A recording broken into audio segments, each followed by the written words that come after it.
Life is a funny thing. Sometimes it's good, sometimes it's bad, and sometimes it changes just when you think you've got it figured out. It's that last part that can really throw you, or maybe it can give you a new direction depending on how you see things. Not so long ago, I was just some guy trying to figure out where I belong in the grand scheme of things. To be totally honest, I wasn't having much luck. I didn't feel like I fit anywhere. After 26 years of trying, I pretty much had given up and just existed. I guess life had different ideas for me.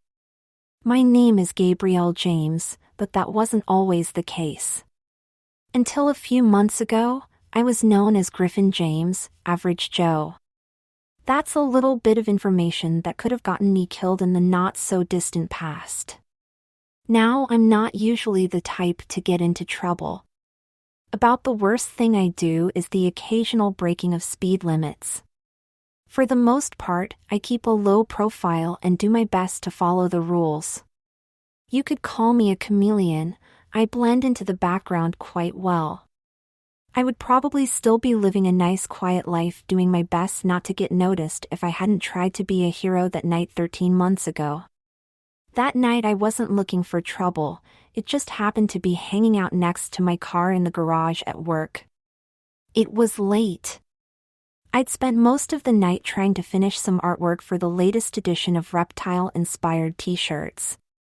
I finally shut the computer down and headed out of the office a little after midnight. The only thing I was worried about was getting something to quiet my grumbling stomach. I got a weird feeling when I stepped out of the elevator and headed toward my car. Normally, there was a lot of noise when I left work. Lots of people and cars were usually moving in and out of the garage. Not that night, the only sounds were coming from my shoes as I walked across the concrete floor. I don't know about you, but I find silence in a normally noise-filled area creepy. My mind always starts thinking of all the scary movies I've ever seen. I was wondering if the guy with the chainsaw started it before you got too close to escape. Or did he give you a second or two warning? It's thoughts like that convinced me to start learning Aikido a few years ago. I had unconsciously picked up the pace and was almost jogging to my parking spot when I started to hear voices. I was relieved to hear something. I heard a woman and man speaking to each other. I slowed my pace and tried not to listen to their conversation. My car was just around the corner along with the sources of the voices. I slowed myself to a normal speed. I didn't want to look like I was scared to be alone walking through a dimly lit, nearly deserted parking garage. Just before I turned the corner, things started going bad. Whatever the people were talking about had turned into an argument. "Okay, great, I thought the boss isn't happy with you double-crossing us," growled a male voice. "What he is doing is wrong and you know it," fired back a female voice.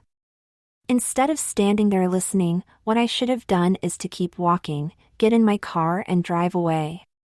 That's exactly what my brain was telling me to do, but my feet anchored themselves to the floor. I just stood there like some bizarre cross of human and tree. "What we are doing is none of your concern," said a second man. "Where is the disc?" "Fuck off. You and your boyfriend can't frighten me. There are a few important people who would love to know exactly what's going on over there. You will not be allowed to make delivery to anyone. Our superiors are getting impatient. Forget this crusade of yours. Walk away now, before you get hurt. Give us the disc." "I'm not giving you the disc and I'm not backing down, asshole," she replied firmly. I had heard more than I wanted to. Things were quickly getting out of hand. My feet finally uprooted themselves. I thought that maybe having a witness would stop whatever was happening. They'd have a few seconds to calm down. Hopefully long enough for me and the woman to get in our cars and leave. I really didn't want to get involved with whatever they were talking about. Unfortunately, I decided to move at the worst possible moment. Things had gone from bad to really, really bad in about 2 nanoseconds. As I stepped around the corner, the woman was thrown against her car. I guess the guy's patience ran out faster than his boss. She didn't even blink. She had a look that said she'd been through worse and beating her wouldn't get them what they wanted. They didn't seem to get the message. I quickly jumped back around the corner. I wasn't sure what the hell I was doing. The man closest to me was tall and thin. His sunken eyes and pale face immediately brought to mind the image of a vampire. It wouldn't have been surprising if I saw that he had fangs and a long red and black cape. I wondered if the woman had any holy water or a crucifix on her. If he was the brains, then his sidekick was certainly the brawn. He was slightly shorter than the vampire, but almost twice as wide. His head seemed to rise directly from his shoulders with no apparent neck to join the two. He either spent a lot of time in a gym, used more than his share of steroids, or maybe both. I imagined him being a linebacker who enjoyed hurting unsuspecting quarterbacks. I had the distinct feeling that if his boss wanted someone to suffer, he would be called for the job. They both had the officious air of ex-police or government agents. Their legitimate careers were probably cut short with an excessive force charge or two. My guess was that they worked as some sort of private security officers for someone who didn't want to get their own hands dirty. They were thugs as far as I was concerned. Well-paid thugs, but thugs nonetheless. I'd seen the type before. Similar ones had found it amusing to mercilessly bully me early in high school. I wasn't very big at the time, and being a bit of a nerd made me one of their favorite targets. I was a junior before I started to catch up with them size-wise. Add in some self-defense classes and I could hold my own in a confrontation. I had discovered that they didn't like fair fights or people who weren't afraid of them. Beatings on fellow classmates and myself pretty much ended by the time I graduated. For a traitorous thief, you seem to have an overdeveloped sense of morality, stated the vampire. I might be a thief, but even I have my limits. No amount of money is worth what your boss is doing. That's where you are wrong, my dear, he smiled. At some unseen signal, the linebacker attacked the woman again. After knocking her down, he kicked her hard in her ribs. There was a sickening thud. The vampire just smiled bigger. The woman let out a small sob but nothing else as she struggled to her feet. I was impressed by the way the woman kept her composure and the toughness she showed. I'd probably be curled up in a little ball crying like a baby after a kick like that. The men's behavior was less than impressive.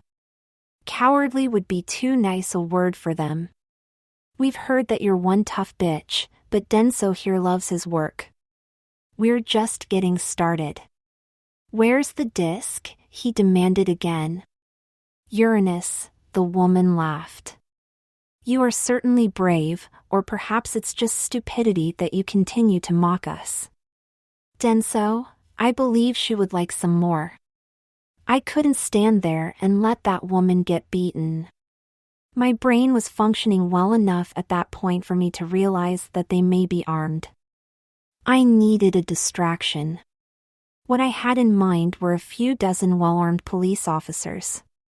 Unfortunately, there weren't any around.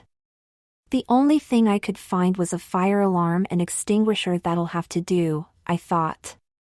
I grabbed the extinguisher and pulled the alarm. It started ringing, followed shortly by the sprinkler system. I was hoping to be able to hold them off until security came. What the hell?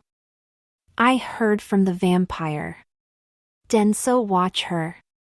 I heard him coming through the makeshift shower I had created. If he had a gun, I was sure it was drawn and ready to use. I was hoping he would be sloppy and give me a window of just a second or two. He obligingly came walking around the corner I was hiding behind without checking it out first.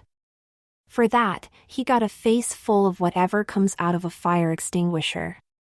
He dropped the gun and reached for his face.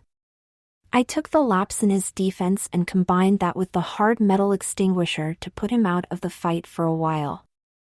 I hoped I hit him just hard enough to keep him down for a bit, but not hard enough to do any permanent damage. Unlike the action heroes in the movies, I get a little queasy at the thought of serious injuring someone. I considered grabbing his gun, but I wasn't particularly comfortable with the idea. I didn't think I'd be able to shoot anyone, so I kicked it down a nearby drain. I hoped that Mr. Linebacker would still be itching for a fight and would forego the gun for something more personal. He didn't disappoint me. He also made the same mistake that so many other bullies had done so long ago. He seriously underestimated the person he was picking on. One-on-one, we were a close match. His size and power equaled my speed and training. The longer the fight went on, the more the odds tipped in his favor. I was more of a challenge than he was expecting, though. Once he realized I was more of a danger than he thought, he focused his full attention on me. In doing that, he forgot about the woman he was harassing. Finding a suitably sized chunk of concrete, she caught him in the back of the head, putting him down for the count. He wouldn't be back to the land of the conscious for a while. Damn it, I heard from the woman. Do you have any idea what you've gotten yourself into? You're welcome, I replied sarcastically. I would have thought she'd be happy for the help. Look, I appreciate the help, but you've got to get out of here right now, she ordered as she tried to get into her car. She was obviously in a lot of pain. You need to see a doctor. You probably have a broken rib. That was one nasty kick you took. I know, but you've got to get out of here. We don't have time to argue, there will be more where those two came from. The words had barely left her mouth when I heard something was past my ear and ricochet off of a cement post. The next second her windshield exploded and tire went flat. I looked up over to see the vampire woozily making his way to his feet. He was still feeling the effects of the fire extinguisher but was recovering quickly. How many guns do these guys carry? I asked myself. Run, she shouted. It took me a second to get my brain in gear and start moving. Where is your car? The silver Mustang right there, I pointed at one of the last 3 cars in the lot. Fortunately, it was behind a large truck and we were able to get to relative safety. I grabbed my keys and hit the unlock button. Thank God for keyless entry, I thought. Within seconds we were inside and I had the car started. Go, go. Go, she rasped as she pointed toward the exit. I didn't need the direction. My self-preservation instinct finally kicked in, about 5 minutes too late, in my opinion. We shot out of the parking spot and headed toward the lower level. We had 1 level and 2 very tight turns between us and the street. The Mustang was up to the task. It carried us out onto the street before anyone else showed up. My mother wasn't too happy when I bought the car. She thought it was going to get me killed. She knew I drove too fast and thought the car would make me drive even faster and more reckless. She was right. I did drive faster and more reckless, but that night it probably saved my life. 20 minutes later, I finally slowed down to my normal mildly excessive pace. My heart, however, was still trying for a new record. I started checking myself for holes. I was more or less unscathed. My new female friend wasn't in such good shape.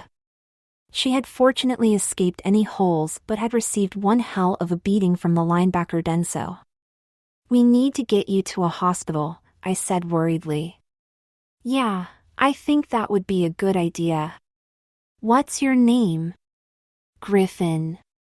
Thanks for the help, Griffin, you saved my ass.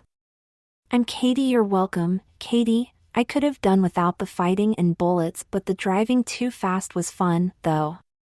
She laughed. Then winced. Oh, don't make me laugh. It hurts. Okay, no more laughing. Where the hell are we? I was in such a hurry to get away from the parking garage I hadn't paid attention to where I was going. We ended up in a part of town I wasn't familiar with. She looked out the window for a few seconds. I don't know. I haven't been here in a long while. Hang on, there's a gas station. I need some gas and I can find out where we are. I thought guys don't ask for directions. I'm not your typical guy. I'd say not. You don't even know me, but you helped. Not many people would have. There aren't too many heroes that don't wear uniforms anymore. I didn't know what to say. Hell, I didn't even know why I helped. I pulled into the gas station and filled the car, then ran inside to pay and get directions. The sight of sandwiches reminded me of my empty stomach. I grabbed a few and some drinks, then headed to the register. Late night munchies? The attendant asked. Late night dinner, more like it, I returned.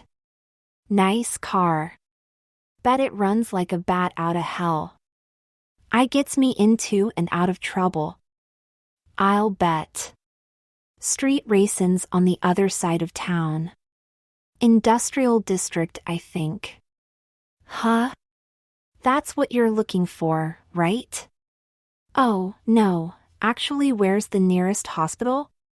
My friend dropped a computer on her foot and we got lost looking for the hospital. That's good, street racing's dangerous. I'd hate to see that pretty car all mangled up. Woodridge is about 10 minutes up on the right. You can't miss it. Hope your friend's okay. Thanks, I hope she is, too. I said, then headed out to the car. If I could have seen the little TV the attendant kept under the counter, I would have realized that I was in a lot more trouble than I thought. As I drove off, he turned the volume up just in time to hear I repeat: the man and woman attacked two agents while making their escape and are considered armed and dangerous. The male is 6 feet tall, thin, weighing about 160 pounds with long brown hair. Katie, we're in luck, there's a hospital a few miles up. Thirsty? I asked, offering her a bottle of water. She nodded and took the bottle.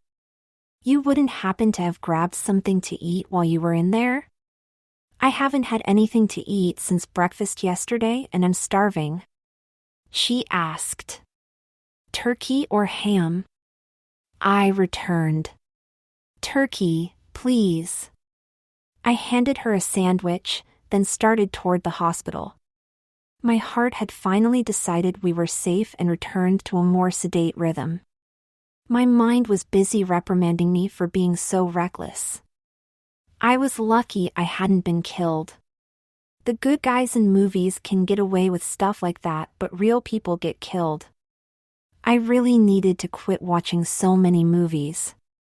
It didn't take long to find the hospital. I parked the car and helped Katie to the emergency room. Our luck was still holding, as it was a slow night. We were seen almost immediately.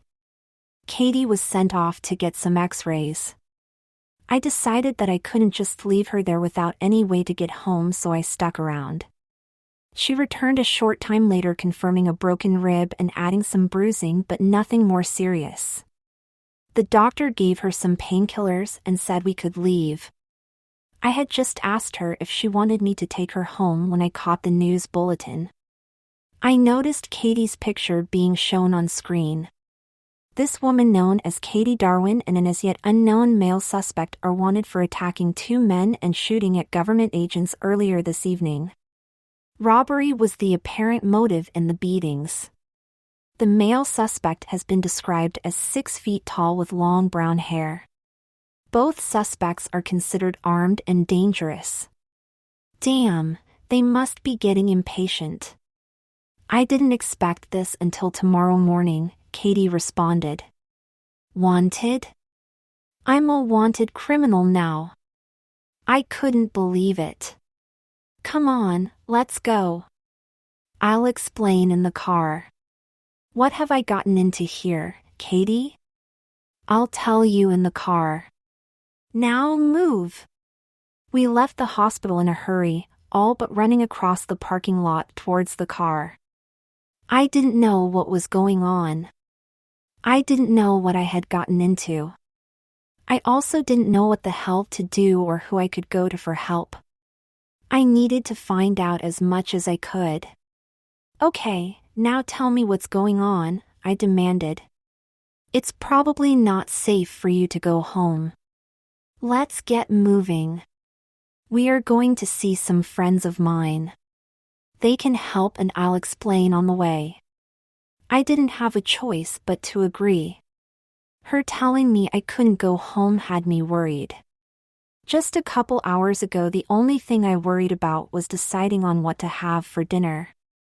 Now I was dropped into the middle of something that could very well end my life. I didn't have a chance on my own. My only choice was to stick with Katie, at least until I figured out exactly what I was involved in. She directed me to the interstate and gave me an exit number. I'll direct you once we get there.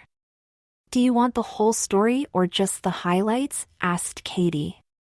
I guess it's too late to back out now.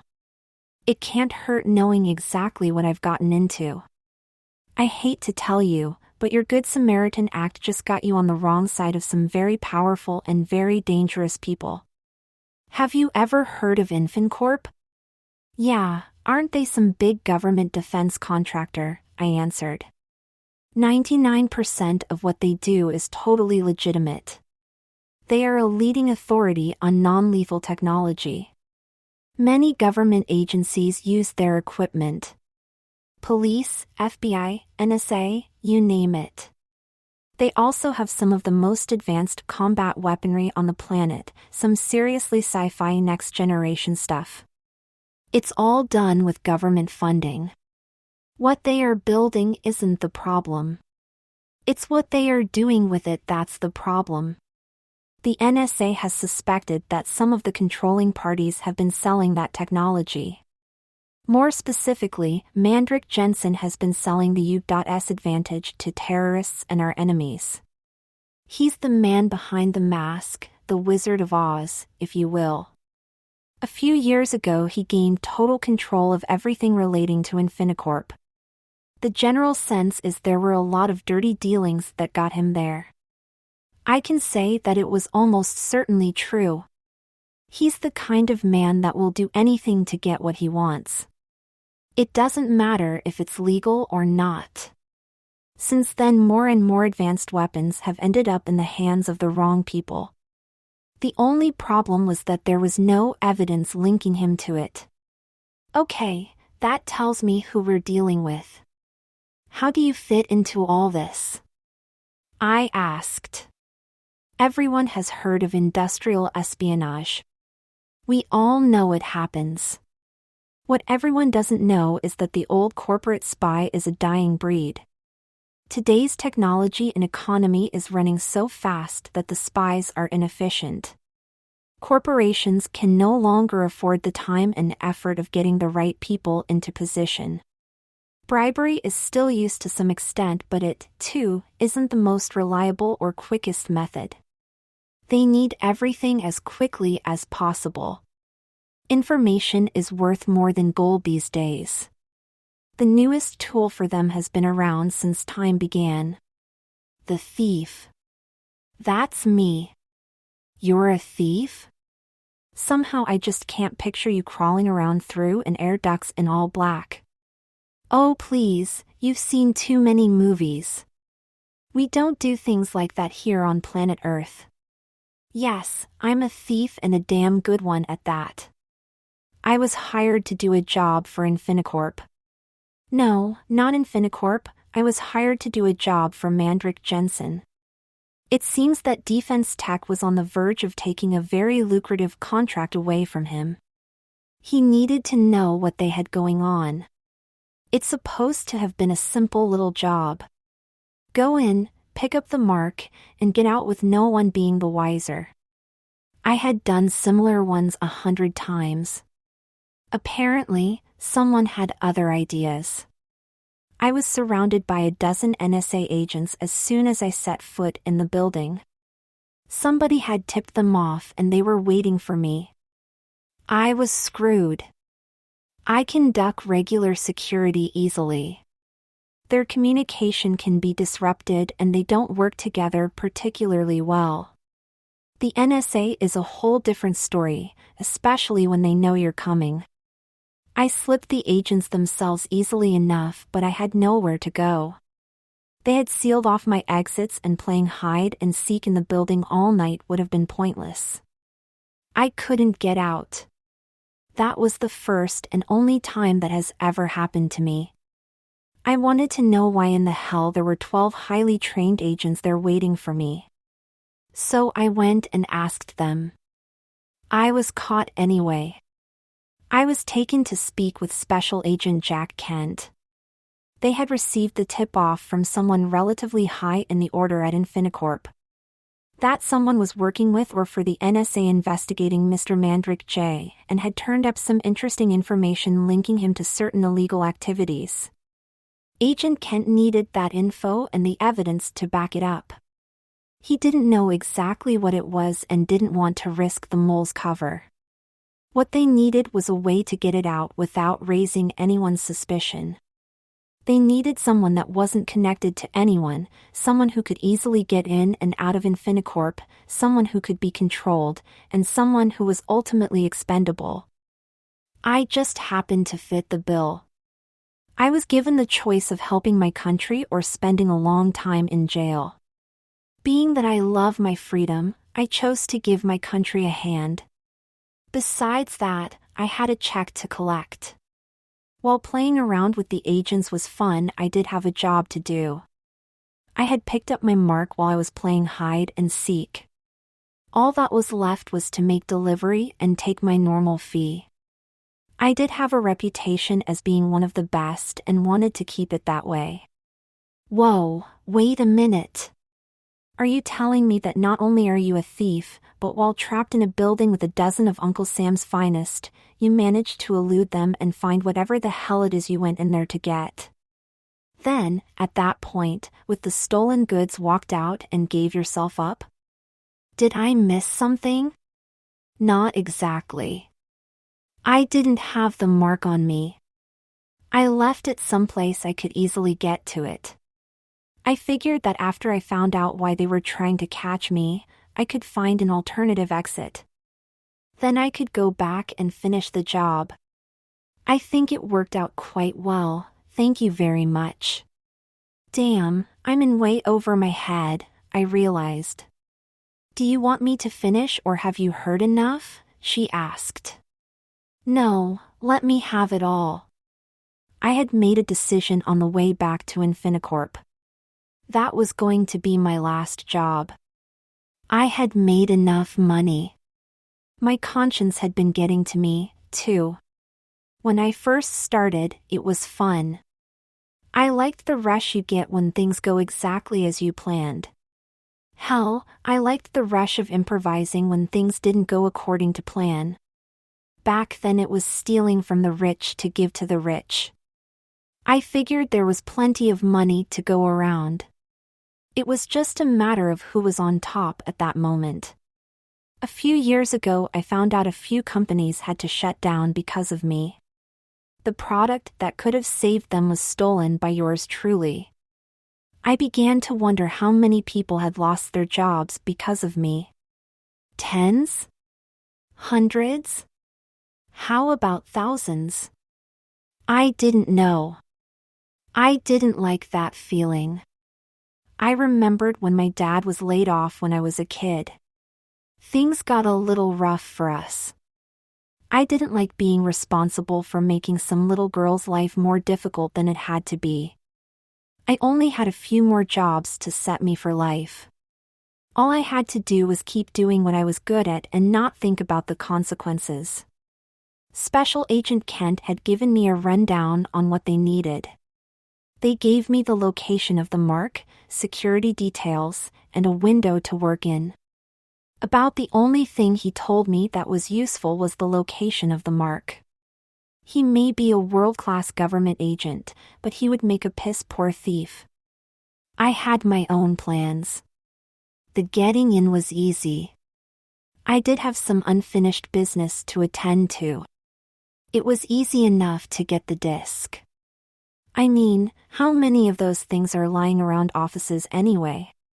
It was made easier by the fact I knew exactly where it was going to be waiting for me.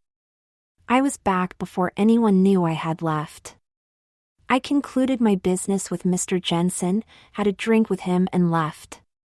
The arrogant prick actually tried to get me to sleep with him. On my way out of the building I picked up a tail. I didn't think they had any suspicions about me other than just keeping tabs on me. It happens occasionally. Usually after the first time I do a job for someone. They seem to want to make sure I'm not going to the police or feds. It usually lasts a day or two, maybe as much as a week. If they were really concerned about me, I wouldn't have been allowed to leave the building. I wasn't in the mood to be followed, but I didn't want them to get suspicious by dumping their surveillance too quickly. I waited patiently, then ditched him a little while later. I was supposed to meet with Special Agent Kent the next day. I called him to let him know that I was being followed and I was going to wait a few days to make sure I was clear. He wanted to meet anyway. He might think I'm expendable, but I'd like to keep breathing for a while. He was none too happy when I told him he has waited this long and that a few more days wouldn't kill him. I was taking a chance putting him off, but I figured he was willing to allow me a little leeway. I took the next few days to relax and test out the amenities in my hotel. I waited another 3 just to be sure I wasn't being watched, then called and set up a meeting. All that was left was to hand over the disc and I could disappear to an island in the Caribbean, never to be heard from again. That was my plan, at least. A few hours later I was waiting in an abandoned warehouse for the fearless Special Agent Jack Kent. What is it about abandoned warehouses and covert meetings? Is there some sort of rule in the Special Agent Handbook? About 10 minutes later he shows up with 11 of his buddies from the defense tech job. Did he really think I was that dangerous? I didn't know whether to be embarrassed or flattered. A few seconds later I was very glad that he had brought them along. I mentioned earlier that NSA agents were well trained. I should have added well armed also. Just as all the agents had gotten out of their cars, 2 men wearing full body armor emerged out of thin air. They opened fire on the agents with some very strange weapons. I didn't know what they were at first. Then I realized they were non-lethals. Their intent wasn't to kill but to incapacitate. High-tech non-lethal weapons meant Infinicorp.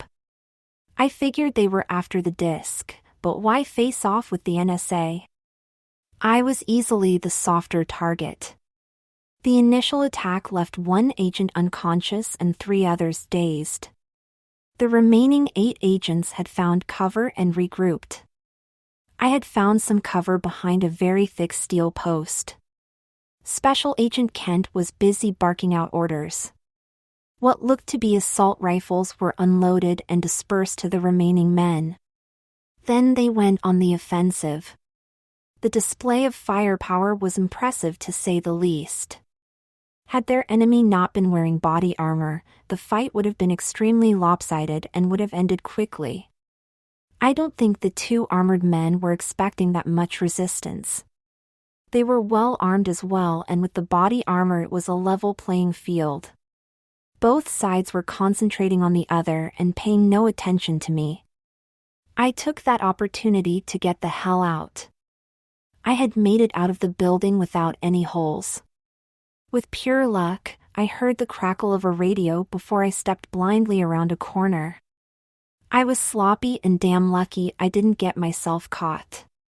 We've lost the woman and these agents are putting up a hell of a fight. The exchange wasn't made. The woman still has the disc, I heard coming over the radio. We're at a stalemate here. The disc isn't here. She must have hidden it somewhere. Return to home. I'll meet you there, replied another male voice. They knew I had the disc. I was in serious trouble. I backtracked the way I came and found an alternate route. I made it to my car and got out of there as quickly as possible. I didn't know how the firefight had ended up. I don't think that Jensen ordered that attack. It's not his way. He's not the type to care if a little blood gets spilled. The first possibility was they found out about the meeting at the last second. They didn't know exactly what I had but didn't want the NSA to get it in case it was something to worry about. They either didn't have time to wait for Jensen's order or couldn't get to him in time. The fight was just to keep any exchange from happening and to buy them time to find out what I might have gotten out with. That's not likely. Jensen is the type of guy who would insist on being notified, and unless he took a trip to the moon, he was somewhere they could reach him. My guess is that whoever the inside guy is probably was in charge of that little escapade. Whoever gave the order showed discipline and restraint. He knew that trying to kill NSA agents was suicidal and unnecessary. I was an easier target. He just wanted the information I had to stay with me for a little while longer. The comment about the disc not being there was just for cover. He could go back to his boss claim that it was hidden and I needed to be found. It also gave me time to disappear. That was a month ago. I've been dodging Jensen's men ever since. I've been able to keep half a step ahead, but they are getting closer. He must be pushing for them to get results. They nearly caught me earlier today.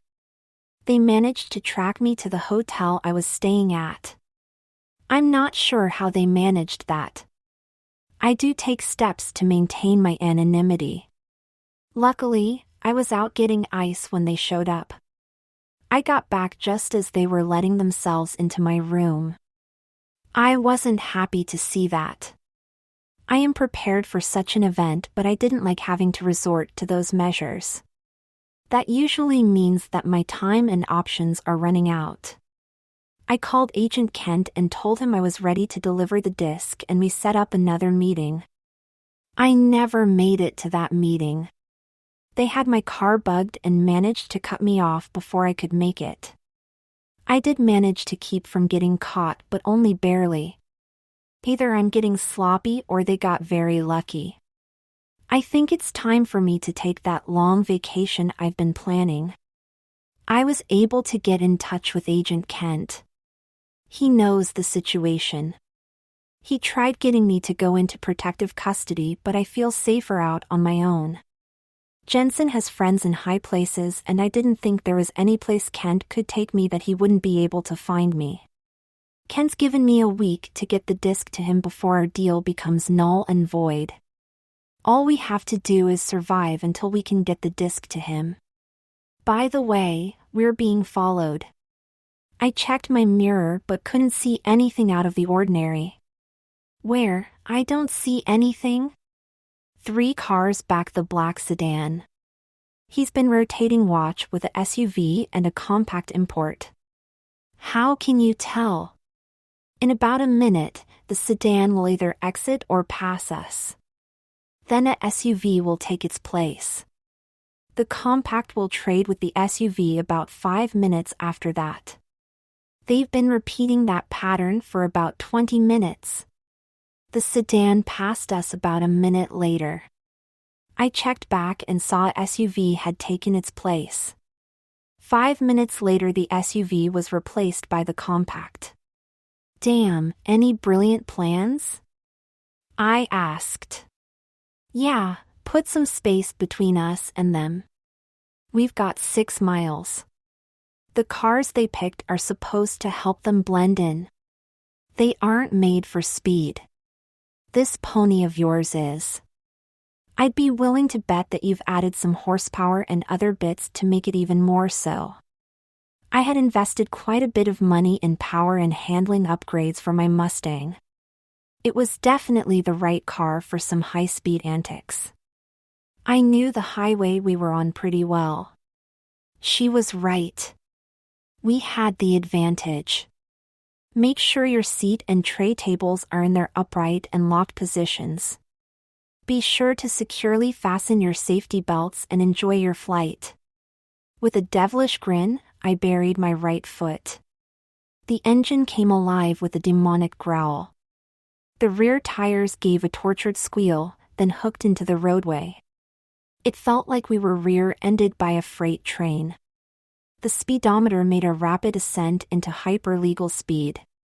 Within what seemed like seconds, it swept past the 140 miles per hour mark. We quickly outpaced our rivals. All they could do was watch our rapidly diminishing taillights.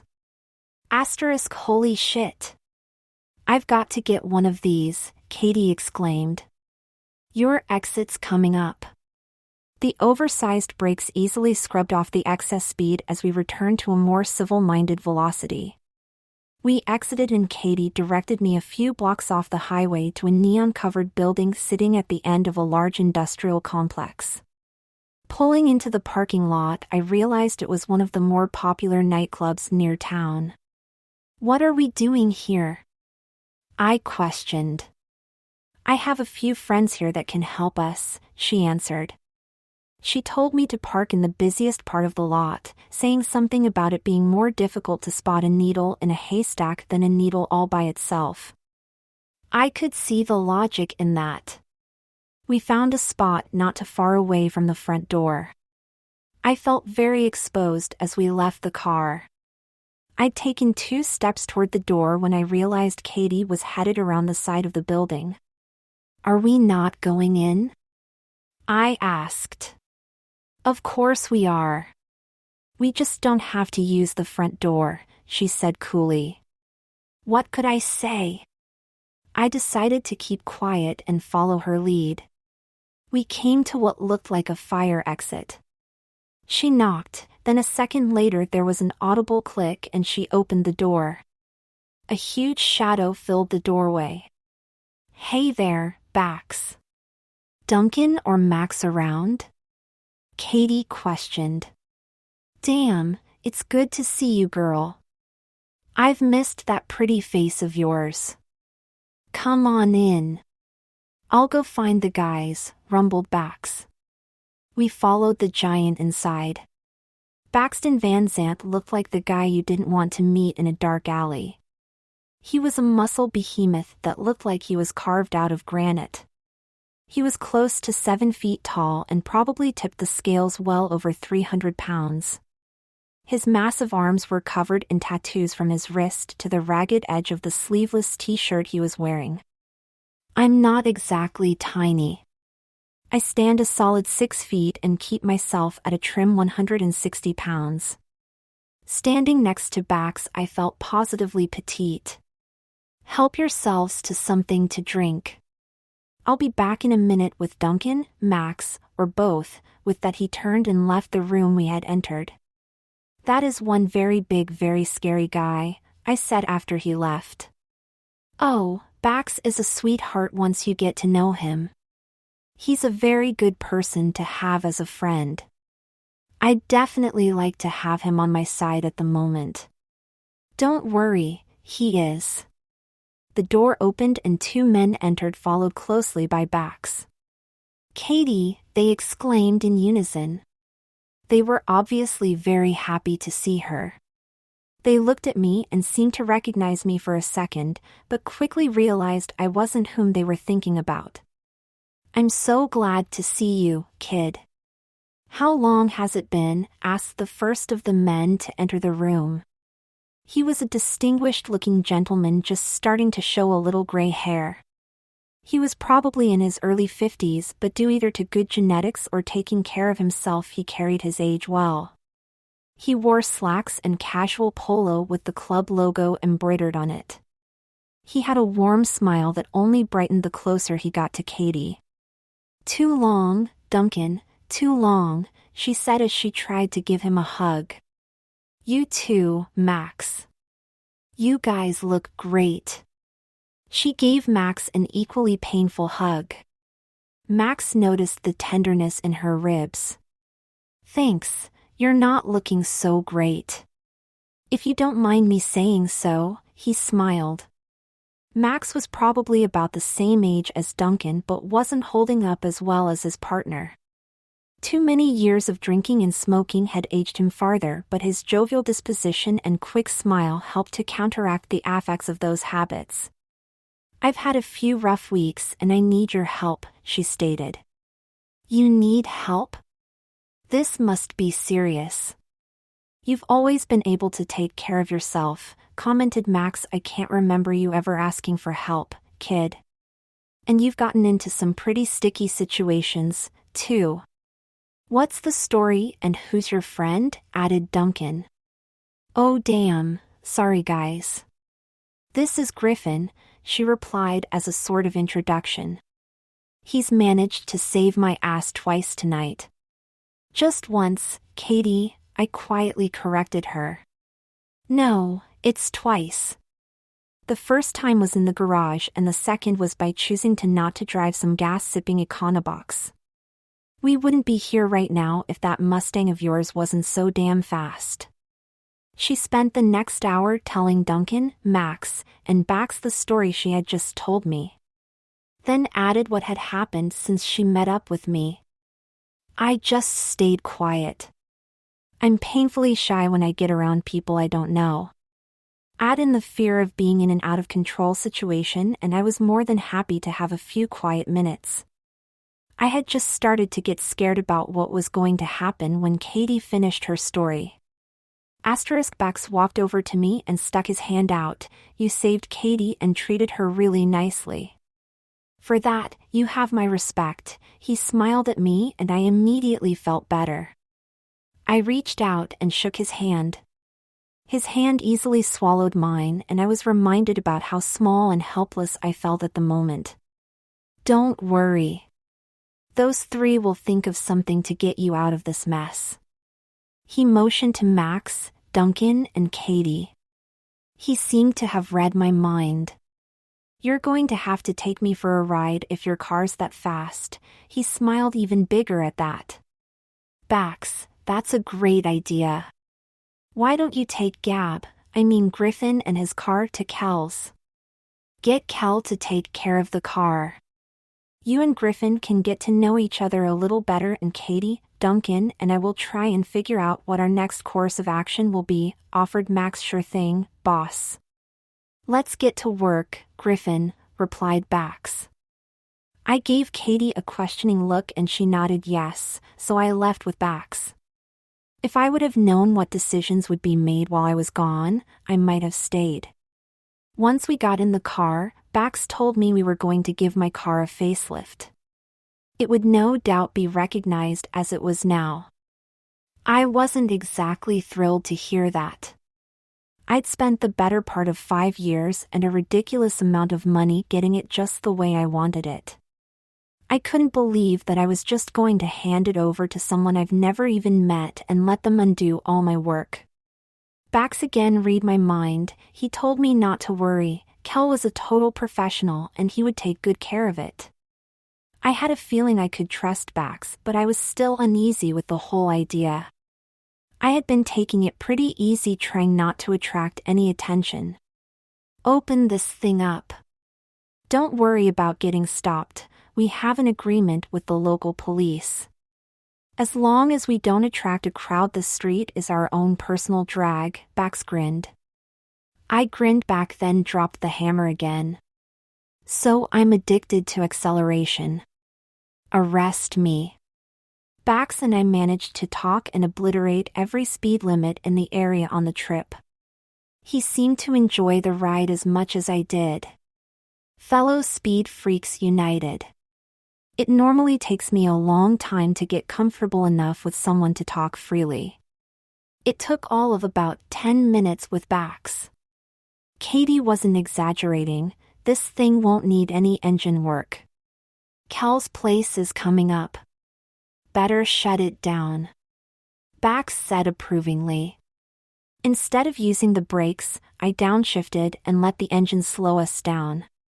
The net result is the same with either method, but downshifting gave us the bonus of the wonderful sound only a well-tuned Ford small block can make. The smile on Bax's face told me he felt exactly the same way as I did. For those of you who haven't had the pleasure to hear it, you don't know what you're missing. Kel's place was a small unadorned building about 30 minutes away from the nightclub. As we pulled in the parking lot, a large door was rolled up and we were motioned inside. A younger guy directed us to a spot near an old well-used paint booth. I was about to shut off the engine when Bax asked me to blip the throttle. I just love the way a Mustang sounds. I gave him a little blip, then killed the engine. He was all smiles as we got out to meet Kel. You just never get enough, do you, Bax? Chided Kel. Hell no. Do you? Not really, he answered. Nice, he said, looking at my car. Thanks, was all I could say. My normal shyness had returned. No problem. So, what do you need done to this beauty? The question was directed at Bax, not me. That made me a little uneasy. Basic facelift, I think. Wheels and paint should do for now. Let's try and keep it low-key, the big guy answered. Cal handed me a book of sample colors and told me to pick one. As I looked through the book, he talked to Bax and asked a few questions. Most were the basic "what modifications have you made" type. I picked out an electric midnight blue metallic and handed him the book. Nice choice. We'll have it ready tomorrow evening. Your ride's ready if you want to take it, he told Bax. Of course I want it. Where are the keys? I handed over my keys as Kel was giving Bax his, then followed Bax out the door. There was a car waiting to take us back to the nightclub. Bax walked over to the driver, said something to him, then continued toward a Corvette parked nearby. The driver looked at me, smiled, then drove off. I guess it was Bax's turn to show off. I thought you might like a ride in this beast better than that Luxo cruiser, he said. You're right. Let's go. I wanted to stay on his good side. I knew as soon as the engine roared to life that it was not your average Corvette. Do I even want to know what you have done to this thing? I asked. It would take me all night to list everything. It would probably be easier to list what I haven't changed. I will say the one thing that really matters, 1200 horsepower, he grinned. I was impressed. I have heard of a few thousand-plus horsepower rides floating around out there, but I never really thought I'd get to ride in one. My car is stout but nowhere near quadruple digits. It was going to be an interesting ride. The trip back to the nightclub took a bit less time than the trip to Kel's. To say Bax's car is fast would be like saying Michelangelo is just a painter. Being a speed freak, I could appreciate the work and money that he had put into that car.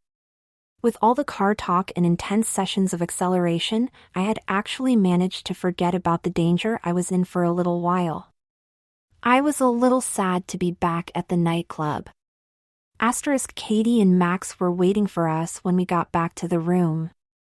Duncan had left to get some more information on our predicament. I was really getting tired. My nights normally would have ended a few hours ago. The fist fight and car chase didn't help matters much. Katie must have been too. She stretched and yawned. I'm getting tired. We need to get some rest. I want to throw an idea at you, then we can get some sleep. Max, Duncan, and I think we've got a way to keep you alive for a while. It's a bit strange, but I think we can make it work, she began. Strange? How much stranger can things get? I'm up for anything, I replied. Good, you can agree that we need to change the way we look. We are getting a little too recognizable for my tastes. I'm with you so far. What's so strange about that? Nothing, here comes the strange part. We want you to dress as a woman. Huh, I must be more tired than I thought. Did you just say you wanted me to dress as a woman? Yes, that's what I said. Now, hear me out. If people are looking for a man and woman, they won't be looking for two women. You'd be much safer that way. I think you could pull it off, too. You look a lot like a friend we used to know. In fact, Duncan and Max thought you were Gabby for a few seconds. That would explain the looks they gave me when I came in. I don't know about this, Katie. I don't know the first thing about being a woman. I'll teach you. I hate to tell you this, but you aren't exactly Mr. Macho. You wouldn't have to change anything too drastically or permanently. We'd just kind of soften things up a bit. You have to admit, that would be one hell of a disguise. I'll be the first to admit that I'm not like your average guy. I never got the macho junk most guys get into. While a lot of guys are loud and like destroying things, I'm quiet and like to watch things grow. Women always tell me that I'm different than the others. I don't talk down to them or treat them as lesser beings. They enjoy talking to me and I enjoy talking to them. But I have never thought of myself as feminine. I just thought I was unique. The more I thought about it, the more I could see her point. It was still a little distressing to have someone point it out. I see your point. Are you absolutely sure I can pull this off without looking like a guy in drag? I asked. No, not 100%, but I'm very confident we can, was her answer. I don't know. My brain is on the verge of overload. I've had more excitement in the last few hours than I've had my whole life combined. I need a little time to get myself recalibrated. I'll sleep on it and decide when I wake up. If that's okay? Fair enough. We'll decide in a few hours. There's a room and shower upstairs. Get cleaned up, then get some rest. You look like hell, Katie teased. Flattery will get you nowhere, I replied sarcastically. The room upstairs was more than I had expected. It could easily have been mistaken for a 5-star hotel room. It was fully furnished and softly lit. There was a king-sized bed covered with many rich-colored pillows and expensive linens. Next to the bed was a large soft brown leather recliner. It reminded me of my grandfather's favorite chair. When I was little, I used to sit in his lap as he read the newspaper or watched TV. That memory brought a smile to my face as I checked out the rest of the room. The only other door in the room led to a modest-sized bathroom. It was complete with a full-sized shower. The shower at my place was roughly the size of a small phone booth. I hated it. I inherited some of my mother's claustrophobia. I didn't panic in small confined places, but I definitely wasn't comfortable. I took full advantage of the opportunity and took a long hot shower. I emerged much cleaner and feeling more relaxed. The evening activities had finally caught up with me and I was more tired than I had ever been. I moved some of the extra pillows onto the recliner and climbed in bed. I was probably asleep about 2 seconds after my head hit the pillow. I didn't even turn the light out. It was dark when I woke up a few hours later. The morning sun had just begun to rise. Its first weak rays had turned the window a pale gray. I thought I was home in bed and had had a bad dream. Then I realized the window was on the wrong side of the room. The feeling of relief I had a few seconds before vanished. It was replaced by the fear of an uncertain future. I lay there trying not to think about what had happened. Katie's suggestion kept bouncing around in my head. A few hours before, it had sounded completely ridiculous. Why on earth would I want to do anything like that? Strange how a few hours sleep can change your perceptions. That morning, things seemed different. The more I thought about it, the more I wanted to do it. It almost felt as if I had to do it. There was a voice in the back of my head whispering to me. If I could pull it off, I would be infinitely safer. I made the decision to give it a try. I must have fallen back asleep. Katie woke me up a while later. This time the sun was definitely up. The curtains were ringed in a gold light. What time is it? I yawned. A little after 7. I was going to wake you up earlier, but you looked so cute, I couldn't bring myself to do it. I shut off the lights and gave you another hour. There's breakfast downstairs. I'll meet you down there after you get dressed, she answered. My stomach growled at the mention of food. I'll be down in a minute. She nodded and left the room. I reluctantly crawled out from under the covers and got dressed. I am not a morning person. I have the hardest time getting out of bed. I'd taken to setting my alarm an hour early just to get me started waking up. My body was doing its absolute best to stay rooted where it was under the warm blankets.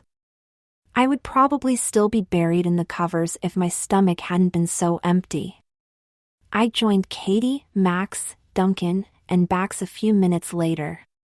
Duncan was busy relaying what he had learned while he was gone. They have thrown out a pretty big net. Most of the local police have given finding you two a top priority. State offices have been alerted, but it doesn't look like they're giving up any manpower. There seems to be some pressure from higher up not to look too hard. That's probably the NSA. That's probably Kent's doing. I get the feeling that he's not quite as hard-assed as he appears to be, Katie smiled. The guys in white hats aren't going to be a problem. The word on the streets is there's a reward out for finding you. They definitely want Katie alive. There's no reward if she's brought in dead. I'm not sure about Griffin. It seems they'd prefer him alive but would pay if he was not, frowned Duncan. So basically you're telling me I'm dead if the wrong people recognize me? I said uneasily. Unfortunately, yes. I think they determined you were just a guy trying to help someone out and weren't involved with Katie before. That puts you on the endangered species list. Katie, it's time we got started on our idea. Seems Griffin and you need to disappear, stated Max. Katie looked questioningly at me. All I could do was nod my head yes. I didn't trust myself to speak. My emotions were in turmoil. Fear and anger fought with each other for top spot. Anxiety, disbelief and dread were there in lesser amounts. For the first time since I was a child, I was on the verge of tears.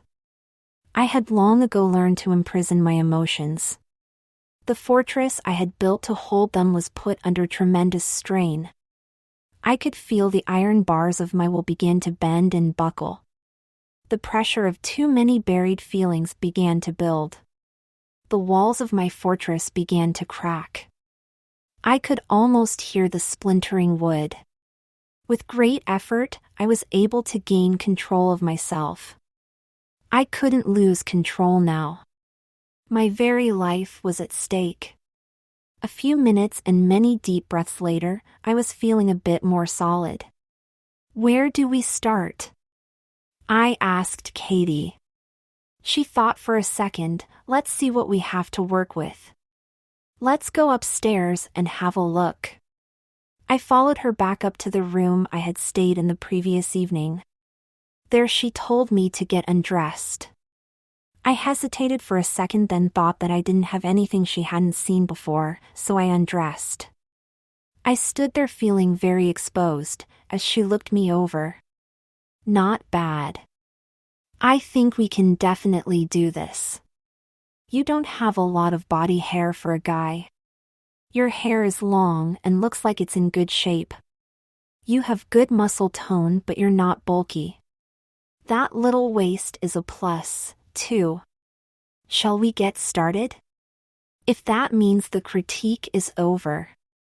It's over. Go ahead and fill the tub, she said, pointing toward the bathroom. There's a razor and shave gel under the sink. Shave your legs, armpits, and any place else you wouldn't want your girlfriend to have hair.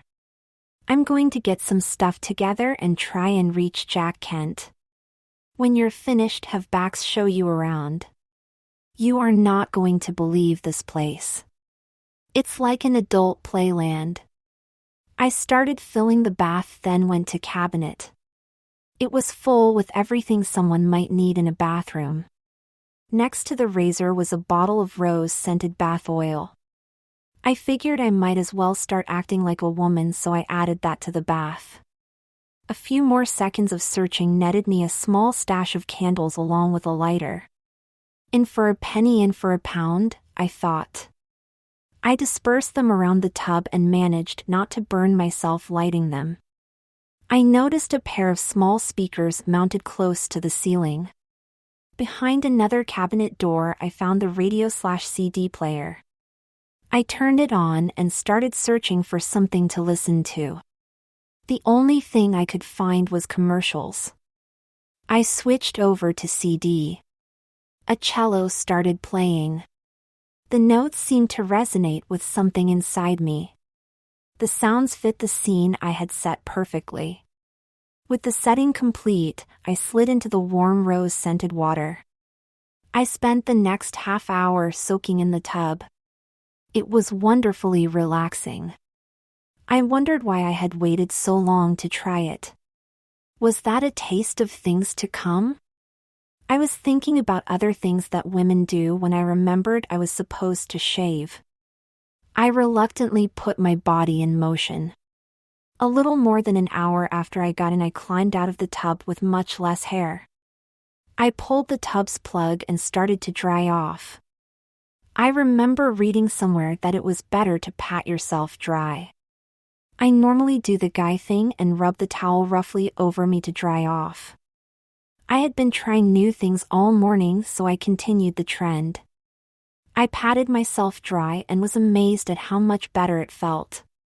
The combination of warm soaking bath, freshly shaved body, and pat dry left my skin feeling incredibly soft and sensitive. I could definitely get used to that. I found a whole new set of sensations as I was getting dressed. The feel of my jeans against my bare legs sent chills up and down my spine. It wasn't necessarily all good. I found with less hair you get chilled easier. I quickly finished getting dressed after that. Strangely, I was looking forward to more changes. Katie hadn't returned by the time I finished dressing.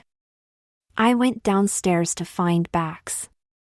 He had traded his heavy metal bouncer look for a more sedate black slacks and white long-sleeve button-down combination.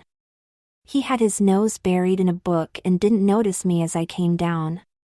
It was a little weird to see a guy as big as Bax reading.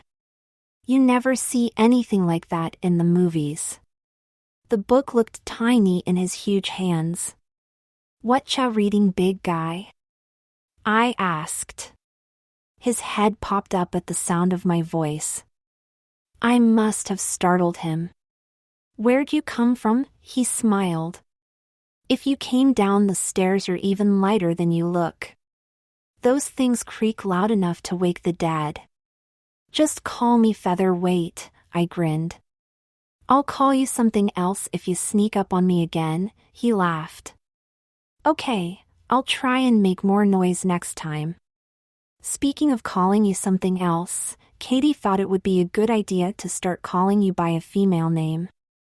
It will help keep us from saying the wrong name at the wrong time. Any ideas on what your name should be? I don't know. What was my female twin's name? It was Gabrielle. Most of us just called her Gabby, though. I guess that's as good as any other. Do you think anyone will mind? No, I think they may even like the idea. Ready for the tour? Whenever you're not busy. I'd hate to interrupt your reading. Don't worry about it. I was just keeping busy. Besides, it's about time for a break anyway. Lead on then. I followed him through the door that he brought Max and Duncan through the night before. We walked down a short hall to another door. This leads to the club. It's kind of a secret door, so to speak. You can't really tell it's a door from the club side. We're not really going to go into the club. I just wanted to show you where this hall goes. The room we just came from is the meeting room. It's where Max and Duncan's business guests can meet and not be disturbed. The room you stayed in last night is there for those associates that stay overnight, Bax stated. We returned to the meeting room to the third and final door leading out. With a silver key, Bax unlocked the door and ushered me through. This side is a little harder to define. It's strictly for the guys and their friends. For some it's a playground. Others view it as a training facility. For others, it's a school. It's really just a place to learn new things. A lot goes on here. Everything from gardening to weapons training. Whatever happens to interest any of us, he continued. Is the club that successful? It must cost a lot to run this place. The club does a good business, but you're right, it wouldn't cover all this. The guys have made a good bit of money over their lifetimes. I'll admit that not all of it has been totally clean. We've fractured a law or two along the way, but now it's mostly a law-abiding business. You don't need to know the details, but we keep up our contacts in the less appealing side of society. Bax continued to show me around. He had warm, easygoing manner that put me at ease, and as we talked I found him a very interesting person. With degrees in engineering and business, he was every bit as smart as he was big. He was well-traveled and told great stories from those travels. I had a feeling we would become good friends. We wandered through a large greenhouse-like room filled with tropical plants and flowers. I felt as if I had been magically transported into a tropical rainforest. A lot of effort had been made to make things appear as natural as possible. The only thing that was missing was the sound of birds and monkeys. I was reminded of my pets at home. Bax, I know I can't go home, but I have a few lizards that need to be taken care of. I don't want them to starve to death. Can I call a friend to take care of them? I asked worriedly. It isn't a good idea to call anyone.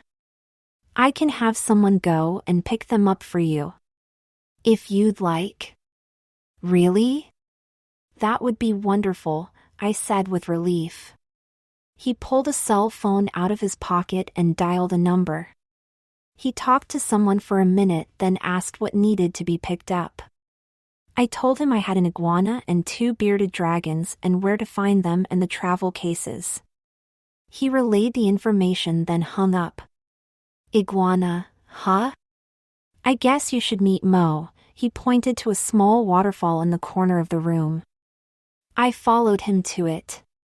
Basking on a rock was a beautiful albino iguana. Mo, meet Gabby. Gabby, this is Mo. He doesn't say much, but he listens real well. He's beautiful. Is he yours? I asked. Nah, I don't know who he actually belongs to. He's just a friend of mine. He likes for me to come talk to him occasionally. He also loves it when I bring grapes. I think they're his favorite. He smiled, patting Mo on his back. His phone rang then. The conversation lasted about 2 minutes. I need to go take care of some club business. Why don't you hang out here for a bit? It's been a while since anyone's spent any time with Mo. I'm sure he'd like the company. It'll only take a few minutes. I'll bring him some grapes when I get back, then we can continue our tour. Fine by me. I could stay in this room all day. It's like a little piece of paradise, I smiled. I'll let Max know you like it. This is one of his hobby rooms. He's done most of the work in here. With that he turned and left. I was left to entertain Mo. It wasn't very difficult.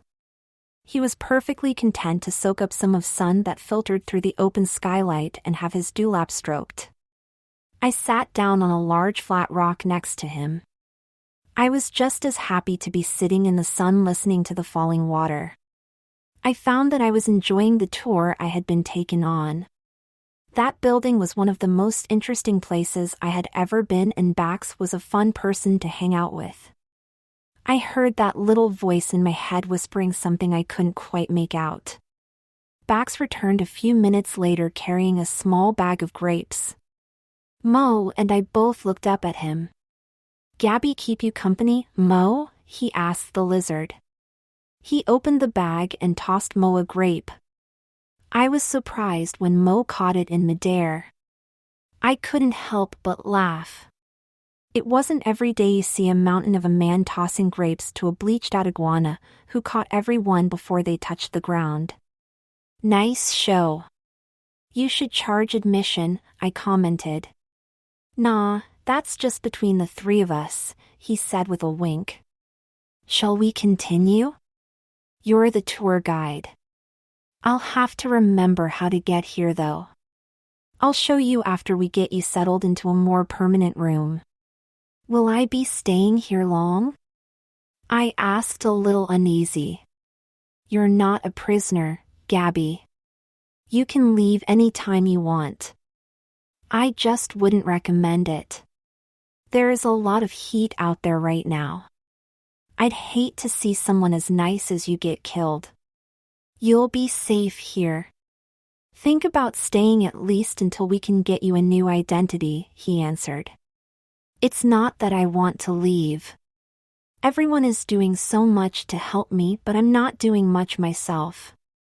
I want to help. I hate feeling like I'm dead weight." "I can understand that. Tell you what, let's spend today getting you familiar with this place. Tomorrow we'll put you to work. Fair enough?" "Fair enough. Where to next?" I was ready to see more. "How about we check out the garage and your new wheels? Why didn't you say that sooner?" "Come on, let's go, Gargantua," I teased while pushing him towards the door.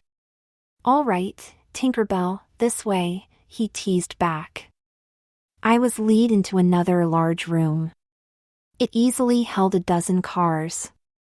They ranged from classic American muscle cars to brand new Italian exotics.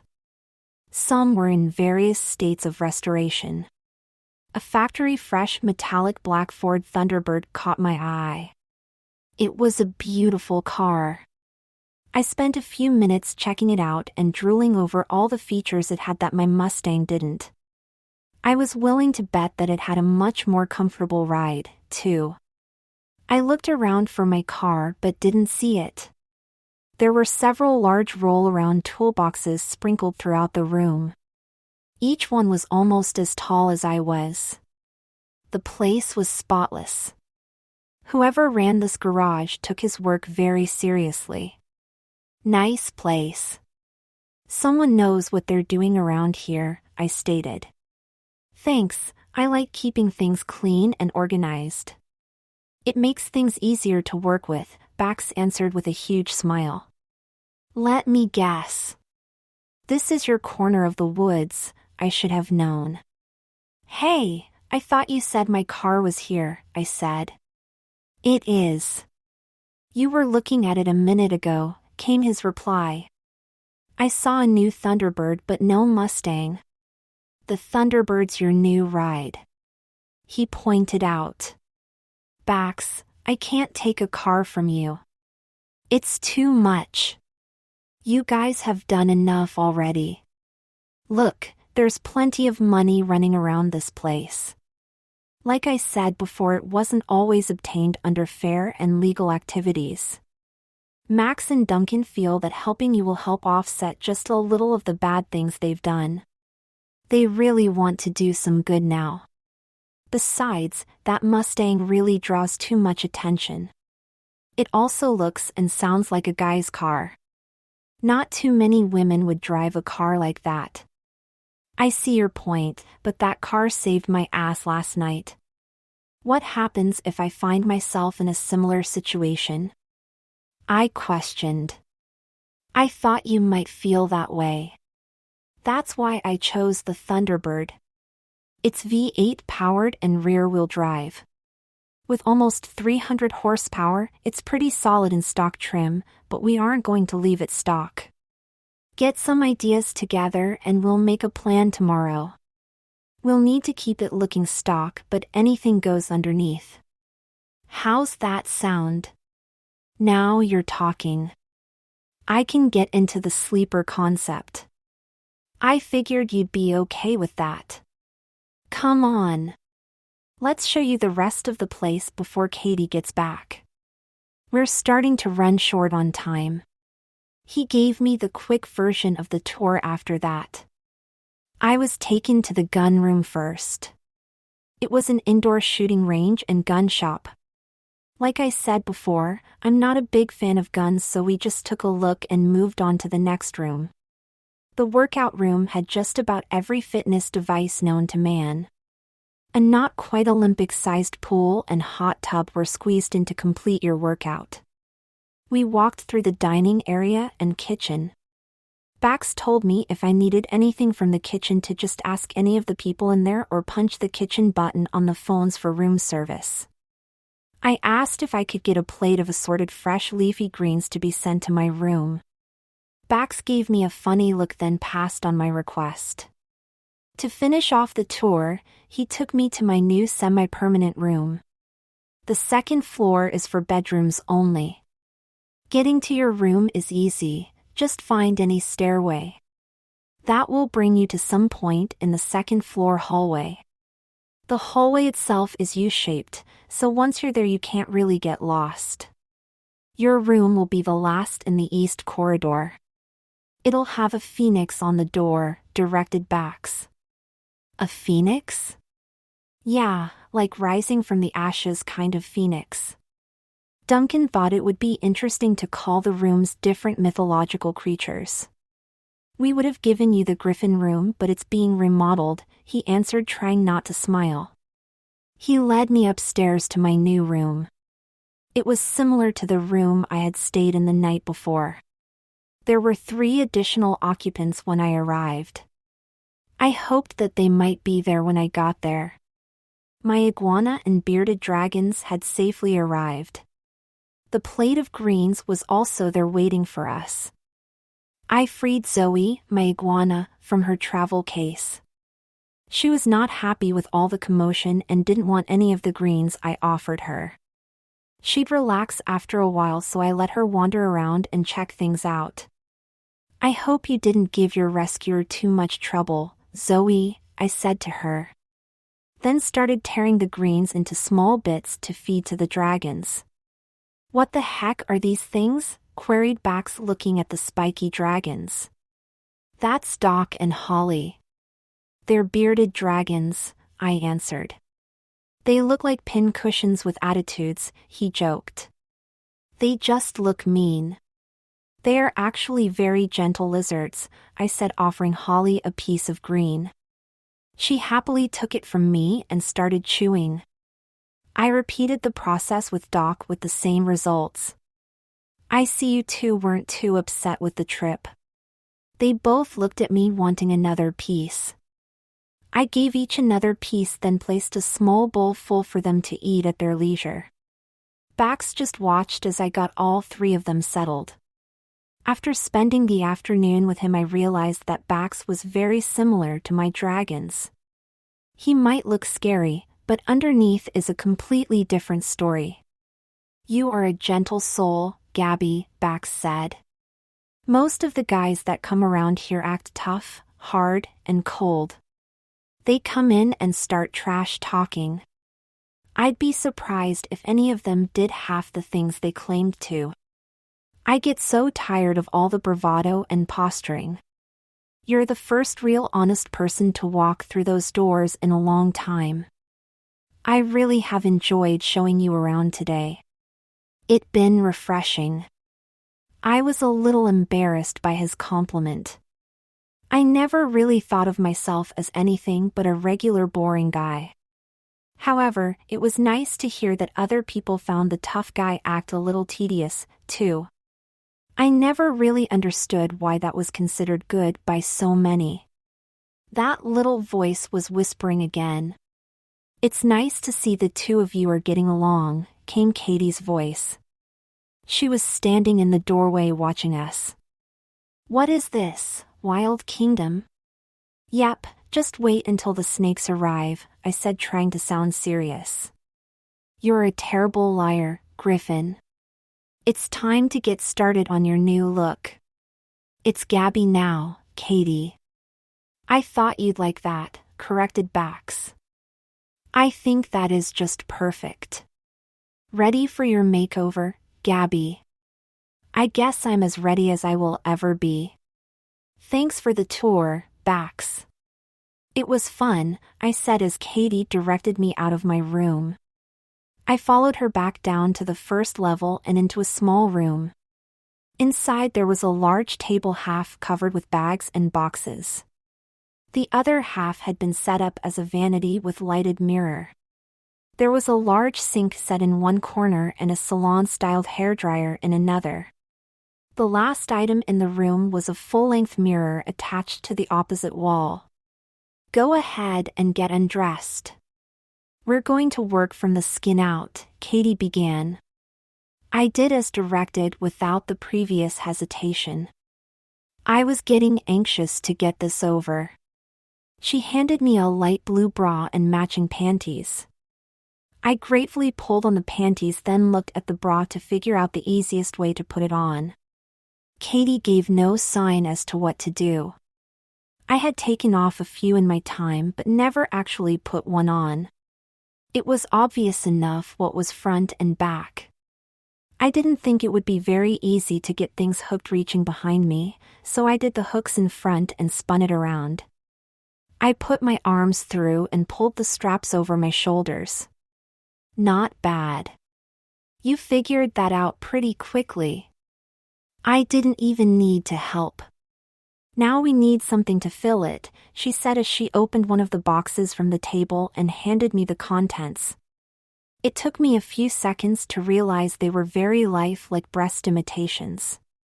She helped get them situated properly and to get the straps adjusted. You won't have these for long.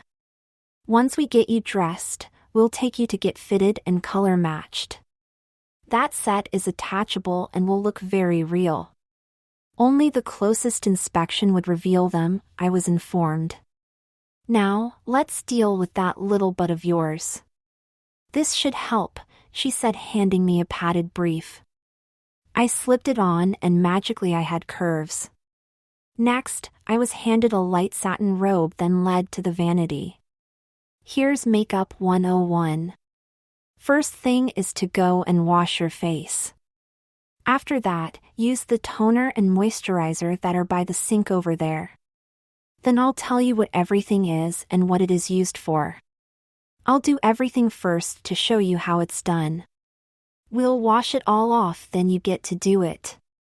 The sooner you get comfortable doing it yourself, the better, instructed Katie. Katie's lesson lasted about an hour. A week before I couldn't have cared less about the art of makeup. It's funny how the prospect of death can change one's priorities.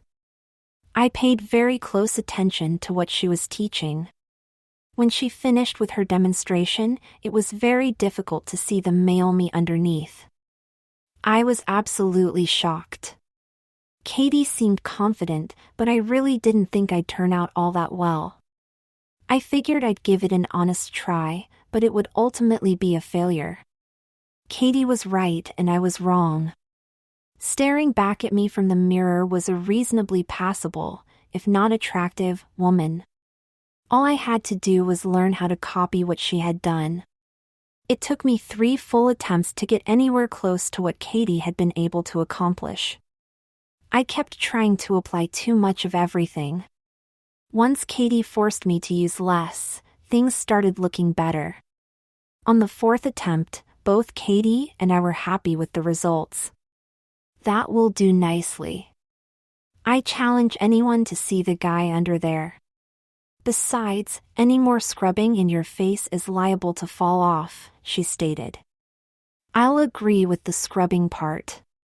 I already feel rubbed raw, I commented. Our next task required getting my hair in order. My hair is a little weird. The top half is almost perfectly straight. I guess that comes from pulling it back all the time. The bottom portion ranges from slightly wavy to seriously curly. I never know whether to make it all curl or all straight. Fortunately, men don't usually have to worry about their hair. My new position would require some effort in that area. We're kind of doing things in a weird order. Normally you'd wash your hair first, but I wanted to get the makeup part done to see how you'd look before we did anything more permanent to your hair, Katie stated. Together, Katie and I decided to go straight to avoid overloading my brain. Katie thought that changing color would be a good idea also. After some discussion, we decided to go a few shades redder than my natural reddish brown. Katie picked up a few things from the table and got to work. A few minutes later I was leaning over that little sink and Katie was covering my hair with some less than pleasant smelling substance. I had to wait an excruciating 30 minutes before I could rinse that stuff out. It was at that point I started getting a whole new appreciation for what women put themselves through to look good. Little did I know, I was just getting started. After a good 15 minutes of rinsing, most of the excess color and harsh smell was gone. I made my way back to the vanity area and Katie started trimming my wet hair. After a couple minutes of work, she was ready for the next step. Let's get this hair dried and straight, then we'll be done, she said and set to work. She added a bit of gel and something called anti-frizz to my still damp hair, pulled out a blow dryer, and started my next lesson. Keeping with my previous lessons, I was first told how to use the heat of the dryer to get the results I wanted. She then led by example and I was allowed to follow with my own attempt. I managed to pick up the technique without too much extra help from Katie. With dry hair we were finally done. Okay, let's get you dressed, she said gladly. I've been running around half naked long enough, I replied. Katie produced 3 different outfits from the boxes on the table. The first was a pale yellow knee-length sundress. I thought it was too small, but Katie insisted it fit fine. I wondered how she knew what size I was. My normal wardrobe consists mainly of t-shirts and blue jeans. I pretty much keep myself covered up. That little sundress left me feeling all too exposed. I may have looked fine, but I was very uncomfortable. The second option was better. The dark red boat neck dress actually managed to cover most of my lower body. Other than the lack of sleeves, I was pretty comfortable. I still wasn't 100% okay, but I thought I could manage my unease. In true Goldilocks fashion, the third outfit fit just right. Katie had paired a long denim skirt with a long sleeve scoop neck linen shirt. That was definitely to my liking. A pair of stitched slides was added to my feet to complete my new look. I would have called them sandals, but Katie told me they were slides. I started thinking about writing some of this stuff down. There was little chance of me remembering on my own. There really should be a female to male dictionary. I was totally complete. I was a little afraid to look in the mirror. I wasn't afraid of looking bad. That I had expected, even hoped for. That would have ended this little experiment. I started getting nervous after I had done my makeup. I didn't look bad. Now the possibility of going out in public was very real. That really made me nervous. That little voice in my head was back and nearly screaming something at me. It was clearer than it had been, but I just couldn't quite figure it out. With a deep breath, I closed my eyes and stepped in front of the mirror. My heart was pounding in anticipation. That really confused me. It's no big deal, I told myself. It's just some clothes and makeup. If I look silly, I just stay the way I've always been. That's when I realized I really wanted to look good. I wanted to look like a girl. With the shock of that realization, I opened my eyes and saw me for the first time. For most of my life, I've felt like an incomplete puzzle. All of the pieces were there waiting to be assembled, I just didn't know how they fit together. A few of those pieces locked together when I looked in the mirror. I looked at myself and felt a strange connection. It just seemed to be right. I wasn't sure what that meant, and that added to my growing confusion.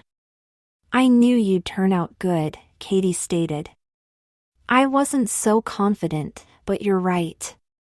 If I didn't know that was me in the mirror, I wouldn't believe it was possible, I responded, snapping out of my daze. I don't know about you, but I could use a break. I need to call Agent Kent and get something to drink. Meet me back here in a half hour? Sure, then we can get started on you, I answered. Me? What do you mean me? I might be in mortal danger, but they're looking for both of us. Making you a little harder to spot wouldn't be a bad idea either. I thought of that, but was going to take care of it myself. I didn't think you'd want to spend any more time in here than necessary, she replied. Oh no, after all you put me through, I want to return the favor. Besides, I think you'd look great with a pixie cut, I grinned. Pixie cut? She stammered. Well, actually, that's not a bad idea. You sure there's not some little bit of female in you somewhere? I wanted to say absolutely not, but I couldn't. That little voice was telling me not to dismiss that comment. She may not be so far off, it whispered, becoming a little clearer. I was hit with a spell of claustrophobia and had to leave that little room. Katie left to make her call, and I wandered out into the hallway. I didn't really have a destination. I was just walking and thinking. The day's activities had awakened some part of my mind that had been dormant for a long time. My claustrophobia didn't dissipate in the hallway. It continued to follow my thoughts and me. The walls had started to close in on me, and I was nearly in a panic as I stumbled through the door into the rainforest room. The openness of the room and late afternoon sunlight streaming through glass ceiling lifted the crushing pressure that had been building in my mind. My breathing became easier and my hammering heartbeat began drumming a softer beat. I took the next few minutes to steady myself, then sat down next to the waterfall. Mo had moved from his rock and was happily munching on some leaves in a tree about 20 feet above the ground. I sat and watched him for a few more minutes before I felt anywhere near normal again. My brain had regained function as my panic subsided. I was trying to figure out what all the feelings I was having meant. I went back over the day from beginning to end. Other than the unpleasant hair coloring process, you'd think by now they'd figure out how to make that stuff smell a little better. I found that I had enjoyed most everything that had happened. The one thing that kept popping up in my head was that I wasn't supposed to enjoy it. Guys just didn't do that stuff. The more logical side of my brain reminded me it was the 21st century and that a lot of guys do some of those things. It wasn't that I had enjoyed it exactly. It just felt right to be doing it. Like it's what I should have been doing all my life. That's when the little voice in my head became clear. I didn't want to admit to what it was saying. It was telling me I like being a girl. That's what I should have been from the beginning. That couldn't be right. I'm a guy. I like girls. I may not be overly masculine, but I'm not feminine either. That just can't be right. The more I thought about it, the more sense it made. Some more pieces of my puzzle fell into place. Parts of my personality, thoughts, and feelings definitely leaned toward the feminine side. There wasn't a lot I liked about being male. I just dealt with it. I just didn't know how to reconcile what my head was saying and how things really were. I decided that it was just the stressful situation I was in and did my best to push it into the back of my mind. Unfortunately, long-buried memories began to surface. When I was little, I thought I was a girl. I didn't understand that I was a male and was supposed to play with boys. I wanted to play with the girls. I preferred dolls and dresses over bats and balls. I learned pretty quickly that wasn't acceptable, so I buried it. Here I was 20 years later and those feelings had returned. Duncan's voice woke me from my thoughts. There you are, Gabby. I've been looking for you. Hi, Duncan. You've been looking for me? Yes, we all have. Katie said you were supposed to meet her 20 minutes ago but hadn't shown up. She thought you might have gotten lost, so she sent Max, Bax, and me to look for you. Has it really been that long? I asked, surprised. I guess so, kid. You look great. I almost didn't recognize you. For a second I thought you were one of Max's girls. He's always got one floating around here somewhere, he smiled. Thanks, I think, I answered, standing up. Everything okay? Yes and no. I just never thought I'd end up looking like this. It's kind of messing with my head. I'll bet. If I were you, my brain would have scrambled long before now. Just try and remember you are still you under there. The same guy you were when you woke up this morning. That's the problem, Duncan. I don't want to be the guy I was when I woke up. This, I said, pointing at myself, is the most real I have ever felt. But that's just fucked up. You are either a boy or girl, right? God doesn't put girls in boys' bodies or boys in girls. Does he or she? All the stress and emotions I had been battling all day came crashing through. I broke down and started crying. I couldn't help myself. The iron gate that usually slammed down my emotions was no match for the flood that was coursing through me. I turned and buried my face in my hands. I felt arms wrap themselves around me and pull me close. That somehow made me feel better. I stood there and cried myself out.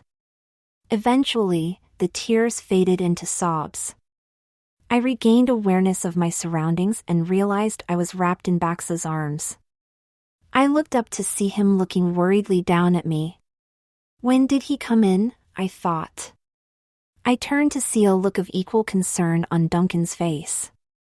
Look, kid, I don't pretend to know how God works. I do know that humans come in such a huge variety that it's likely that occasionally a girl gets thrown in a boy's body for whatever reason. If they all turn out like you when that happens, we'll be in better shape for it. Whether you're a boy, girl, or something in between, I'm glad we met you and I hope we get to become good friends, he said with a smile. Duncan's right. Society tries to separate humans into two nice, neat categories. They see everything in black and white while the world goes by in shades of gray. That narrow-minded thinking will never get us anywhere. We have to be able to accept new things. We will accept you no matter what packaging you have. All you have to do is be you and not try to conform to some imaginary standard, added Bax. I reluctantly pulled myself away from him and tried to compose myself. They had showed more compassion and acceptance than I would have expected. They had known me less than 24 hours yet were willing to take me no matter how I would be viewed by society. I knew I had found a group of true friends. Thank you, guys.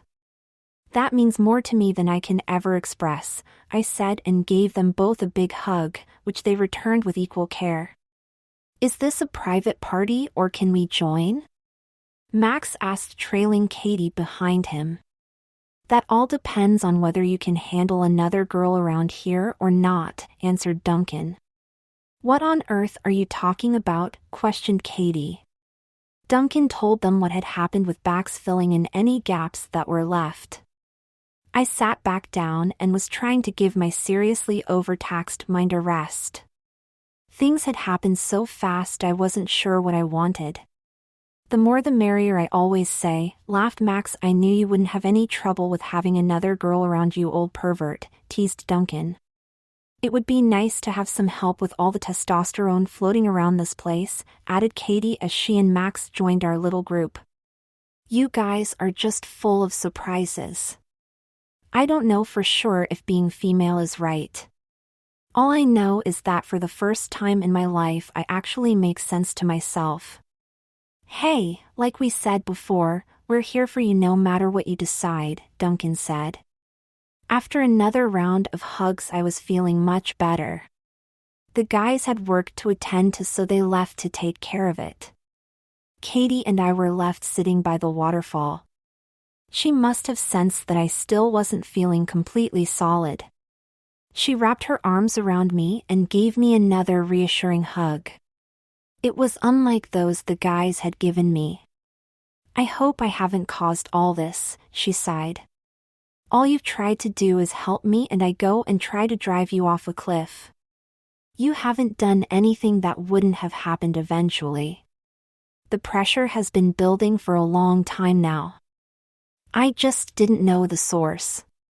Now I do. I really should thank you for giving me that. Geez, you nearly have a mental breakdown and you end up thanking me for it.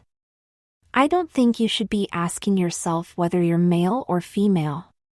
The question should be, are you human? She joked. Oh, I'm human all right.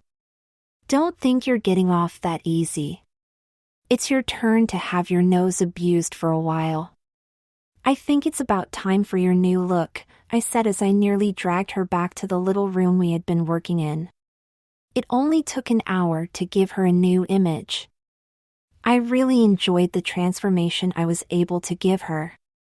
Sporting new blonde locks and the pixie cut I promised, she wasn't likely to be easily recognized. My stomach was growling by the time we had finished. With all of the day's activity, we had skipped lunch and nearly missed dinner. Hey, Katie, I'm starved. What do you say about a little dinner? Are you asking me out? She laughed. That all depends on if it'll get me out of this building. I think it'll be okay if you leave. I don't expect anyone to recognize you. I'm a bit hungry myself and I know exactly where to go. I wasn't sure if it was a date or not. I really wouldn't mind that, but I didn't know if Katie was interested in a guy that looked like a girl. I'll get someone to take this stuff up to your room while we're gone, Katie pointed at the nearly overflowing table. We had managed to make quite a mess. She gathered a few items, threw them in a leftover paper bag and handed it to me. That'll have to do until we can get you something more appropriate, she said. Katie, what will I do for ID? Everything I have says I'm a guy named Griffin. Oh, I almost forgot. Thanks for reminding me.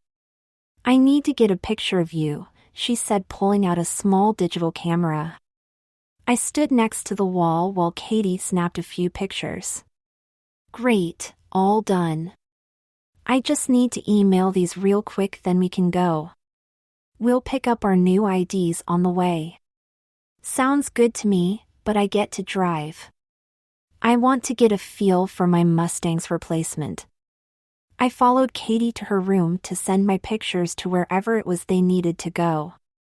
It only took her a few minutes to get that done. She went into her closet and emerged a few minutes later in a whole different outfit and carrying a couple bags. She had replaced her khaki capris with a denim skirt that was much shorter than the one I was wearing. Her top had morphed to a light olive green linen halter. She looked really good. Damn, I thought it took girls a long time to get changed. It took you all of about 2 seconds. I think that may be a record, I razzied her. It does take us a long time if we don't know what to wear. I knew exactly what I wanted. Here, put all that stuff in this, she replied, tossing me a small backpack-like bag. Okay, it's a purse. Old habits die hard. I'd only been in female mode a few hours and my old male habits were still around. I transferred the contents of the paper bag to the backpack/purse. Makeup for various repairs was dropped into one of the pockets. A nail file and clippers were added to a smaller pocket. Those made me look at my fingernails. Fortunately, I try to keep my nails reasonably neat. I didn't see anything that needed attention, so I continued to get myself organized. There was a small pad of paper and pen already inside. I tried to give them to Katie, but she told me to keep them just in case. A travel-size package of tissues was the last item to be added, or so I thought. We'll pick up a woman's wallet while we're out. One more thing to put in there, then we are out of here. She disappeared into the bathroom and returned with 2 small plastic-wrapped packages. I recognized them as tampons. Katie, I don't think I'll be needing those, I said, thinking she'd inhaled too much chemical fumes. No, you won't, but all girls carry them. It's just another little detail to help complete your new image. Gotcha, this is just so weird. Tell me about it. A few hours ago you were Griffin. A pretty good-looking guy, if you don't mind me saying. Now here you are Gabby and a pretty good-looking girl. It's hard to believe you are one and the same. I'm having a little trouble with it, so you must really be bugging out, she confessed. Other than my little meltdown a while ago, I'm doing pretty well. I've been overwhelmed, yes, but I've enjoyed the new experiences. It will be interesting to see what happens when I wake up in the morning. Right now, all I want to do is get something to eat. I'm starving, I replied. Okay, let's get out of here. We still need to work on your voice though. You're soft-spoken, which helps, but you do still sound like a guy. I tried a few different voices as we walked to the garage. Katie thought some of them were quite funny. She wasn't impressed by any of them, though. She finally told me to try and drop the bass out of my voice and just use the higher tones. I wasn't having much luck when we got to the garage. Bax was there taking delivery of my freshly painted Mustang.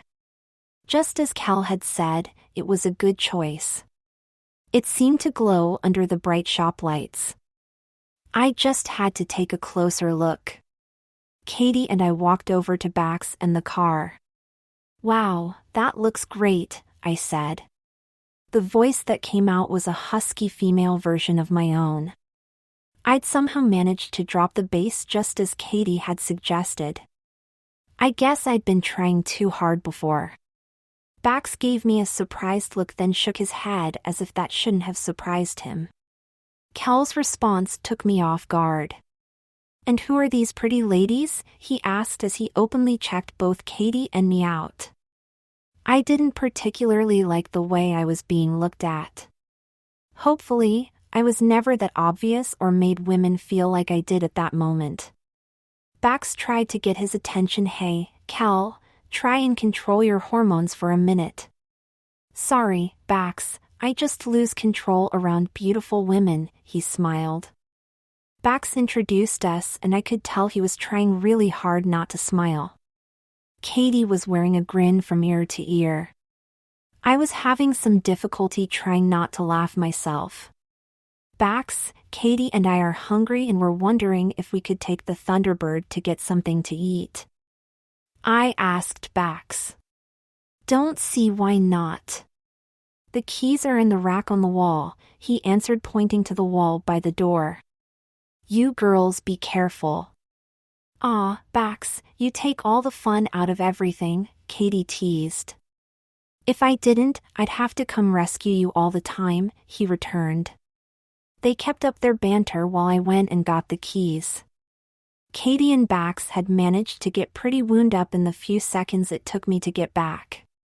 They were both laughing as I claimed Katie and led her to the car. Over my shoulder I asked Bax, "Are you changing tires on this thing tomorrow?" "Probably, why?" he answered. "Just wondering," I called back. I turned before he could see the evil grin on my face. As soon as we were seated, Katie looked at me. I know that look. "What are you planning?" Katie asked. "Me planning? Why on earth would you think I was planning anything?" I said innocently as I started the engine. Katie grabbed her seatbelt and made sure it was tight. I did the same with mine. I know Bax and Kel weren't expecting what I was about to do. They had gone back to looking at the Mustang. Their heads snapped back around as I stomped on the gas. The tires let out a howl of anguish as I left 2 long black streaks on the spotless garage floor. Just to make sure I scrambled Kel's brain a little, I did a couple donuts in the parking lot. Just because I look like a girl doesn't mean I have to drive like one. Katie was laughing hysterically in the passenger seat with a huge smile. I caught sight of the 2 boys right before we headed out of the lot.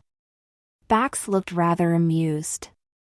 I hoped he wouldn't be too upset about messing up the garage floor. Kel was standing there with his mouth hanging open. Hopefully, I managed to push a button or 2 in that brain of his. "You are so bad." "Fun.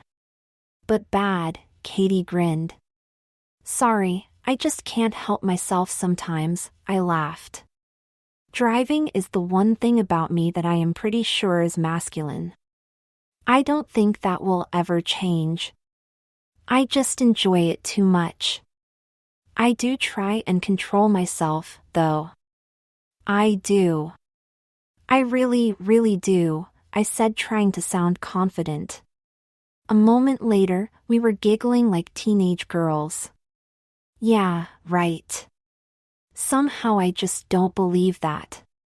We continued talking while Katie directed us to our first destination. It was one of the most interesting conversations I had ever had. We covered a wider variety of subjects than I had ever done before. Sometimes it seemed almost random, but I could trace the conversation back and find a connection from one subject to the next. I found myself laughing so hard my stomach hurt at some of her stories. Then she would almost be in tears from a funny story I told. No subject seemed to be off limits. I told her more about myself than I had told my last 5 girlfriends combined. She managed to pull things out of me I never thought I'd tell anyone. I had never managed such an intimate conversation before. I hoped to be able to do it more. "Is this the first time you've ever felt you should have been a girl?" she asked. "No, when I was little, I thought I was one. I may have asked my parents if I was one, but they made it pretty clear that I wasn't, and pretending to be would be totally unacceptable. I still did when they weren't around. Once I got into school, the other kids made it very clear that it was unacceptable. I pretty much buried it there and didn't think about it again. Occasionally, something would happen to remind me, but I would stuff it down deep inside," I told her. "Okay, I feel a little better. One more thing I just have to ask. Do you prefer women or men?" "I'd have to say women. I've never really thought about it, though." "What about you?" I asked to harass her. "Both, really. I tend to be with men more, but I've had a few girlfriends." You should try it. You never know. Oh God, I'm having a hard enough time just trying to figure out who I am. I don't think I want to add questionable sexuality to my list. Suit yourself. Just don't discount that as a possibility. I thought about what Katie said as we headed toward our new identities. She led us to a small shopping center just off the highway. I was expecting to go to some run-down office building in the middle of nowhere. Maybe I have seen too many movies. I certainly wasn't expecting to end up at a regular 24-hour print/copy place. In my defense, you couldn't just walk in and order up a new ID. The person supplying our new lives just happened to work there. Not what you were expecting, is it? Katie asked. No, but that's nothing new. I haven't had a clue since I stepped out of the elevator in the garage last night, I replied gloomily. Don't worry, you'll figure it out in time. A lot has been thrown at you in a short period. Shall we go in? She asked, pointing at the door. I got really nervous when I realized I'd have to walk around in public dressed as a woman. Katie, you think you could just run in and get whatever we need? I squeaked. Yes, I could, but you're going to have to go out in public eventually. You might as well do it now. Besides, I seriously doubt you'll meet anyone you'll ever see again. I could tell I was going to have to get out whether I wanted to or not. She was right, I wouldn't ever see anyone from here again, so what did it matter if they saw me? I grabbed my purse and took a deep breath. We got out of the car and started walking to the door. I really wanted to run. I took almost all my self-restraint to just walk. Katie told me to relax and walk more from the hip than knee. I found her advice helpful, and by concentrating on it I didn't think about all the things I was doing wrong. We made it to the door and got inside without anyone shouting about the guy in a skirt. Katie led me to a counter and asked for someone named Roxy. Roxy was a beautiful girl with energetic fire engine red hair and an equally energetic personality. She was called in from behind a set of swinging doors. The frown she had coming through the doors switched to a wide smile when she saw Katie. She nearly ran over to Katie as she was quickly removing the apron she had been wearing. The two met and exchanged hugs like two best friends who hadn't seen each other for a long time. Roxy had us follow her back behind the swinging doors. The two real girls were speaking so quickly, I was afraid their lips might burst into flames. I reverted to my chameleon-type behavior and tried to blend into the background. That lasted all of about 10 seconds before Katie was introducing us. Roxy handed both of us an envelope as she was resuming her hyper-speed conversation with Katie. I opened the envelope and checked the contents. I had a new driver's license with my new name on it. It wasn't quite official, but for all intensive purposes, I was now Gabrielle James. It was a very surreal experience. I also had 2 major credit cards, an insurance card, and various other lesser cards. It was impressive work. The cards even looked as if they had been used for a while. Katie had been looking in her own envelope. Wow, these look great. You've really outdone yourself on this one, Roxy. Tell me about it. I got you both set up with those. You have the credit accounts in your new names. I gave you good but not perfect credit. The same goes with the licenses. There are some minor traffic violations there, but nothing unusual. If anyone does any checking, they won't find anything to raise suspicion. It's about as close to perfection as there is, Roxy informed us. Damn, did I mention that you're the best? Katie grinned. The wonderful wired world. With the right know-how and a computer, you can make people disappear and then recreate them out of thin air. Now, don't go and get a god complex now, sweetie, admonished Katie. Oh, don't worry. I won't. God doesn't get paid for his work. Speaking of which, here you go, Katie said, handing her a thick envelope. You certainly don't come cheap, but you're certainly worth it. Well, thank you. Now get the heck out of here. I've got a ton of work to do. We left after that short goodbye. Katie didn't go back to the car. She headed left from the door of the print shop into a leather store. I nervously followed, wondering what she was up to. Then I remembered I needed a new wallet to hold my new credentials. It only took a few minutes to find a suitable candidate. We paid, then were finally on our way to dinner. I was getting really hungry at that point. It was a blessedly short ride to the restaurant. Katie had chosen a medium-sized Mexican place. With Mexican being my favorite, I wasn't complaining. It was getting late in the evening, so it wasn't busy. We were seated quickly and our waiter wasted no time getting to us. He started flirting almost immediately. At first I was a little uneasy about that, but after a few minutes I decided to flirt back just to see what would happen. It was actually kind of fun. That was a whole new experience, to be pursued instead of pursuing. He finished taking our orders and left. Katie and I chatted a bit before our meals arrived. I guess I'm Gabrielle now, I sighed. Oh, quit acting like you don't like the idea. You're having way too much fun. You just don't want to admit it. I can see it in your eyes.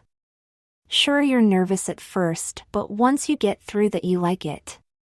You learn amazingly quickly. All I have to do is give you a little hint or some advice and you take it and run.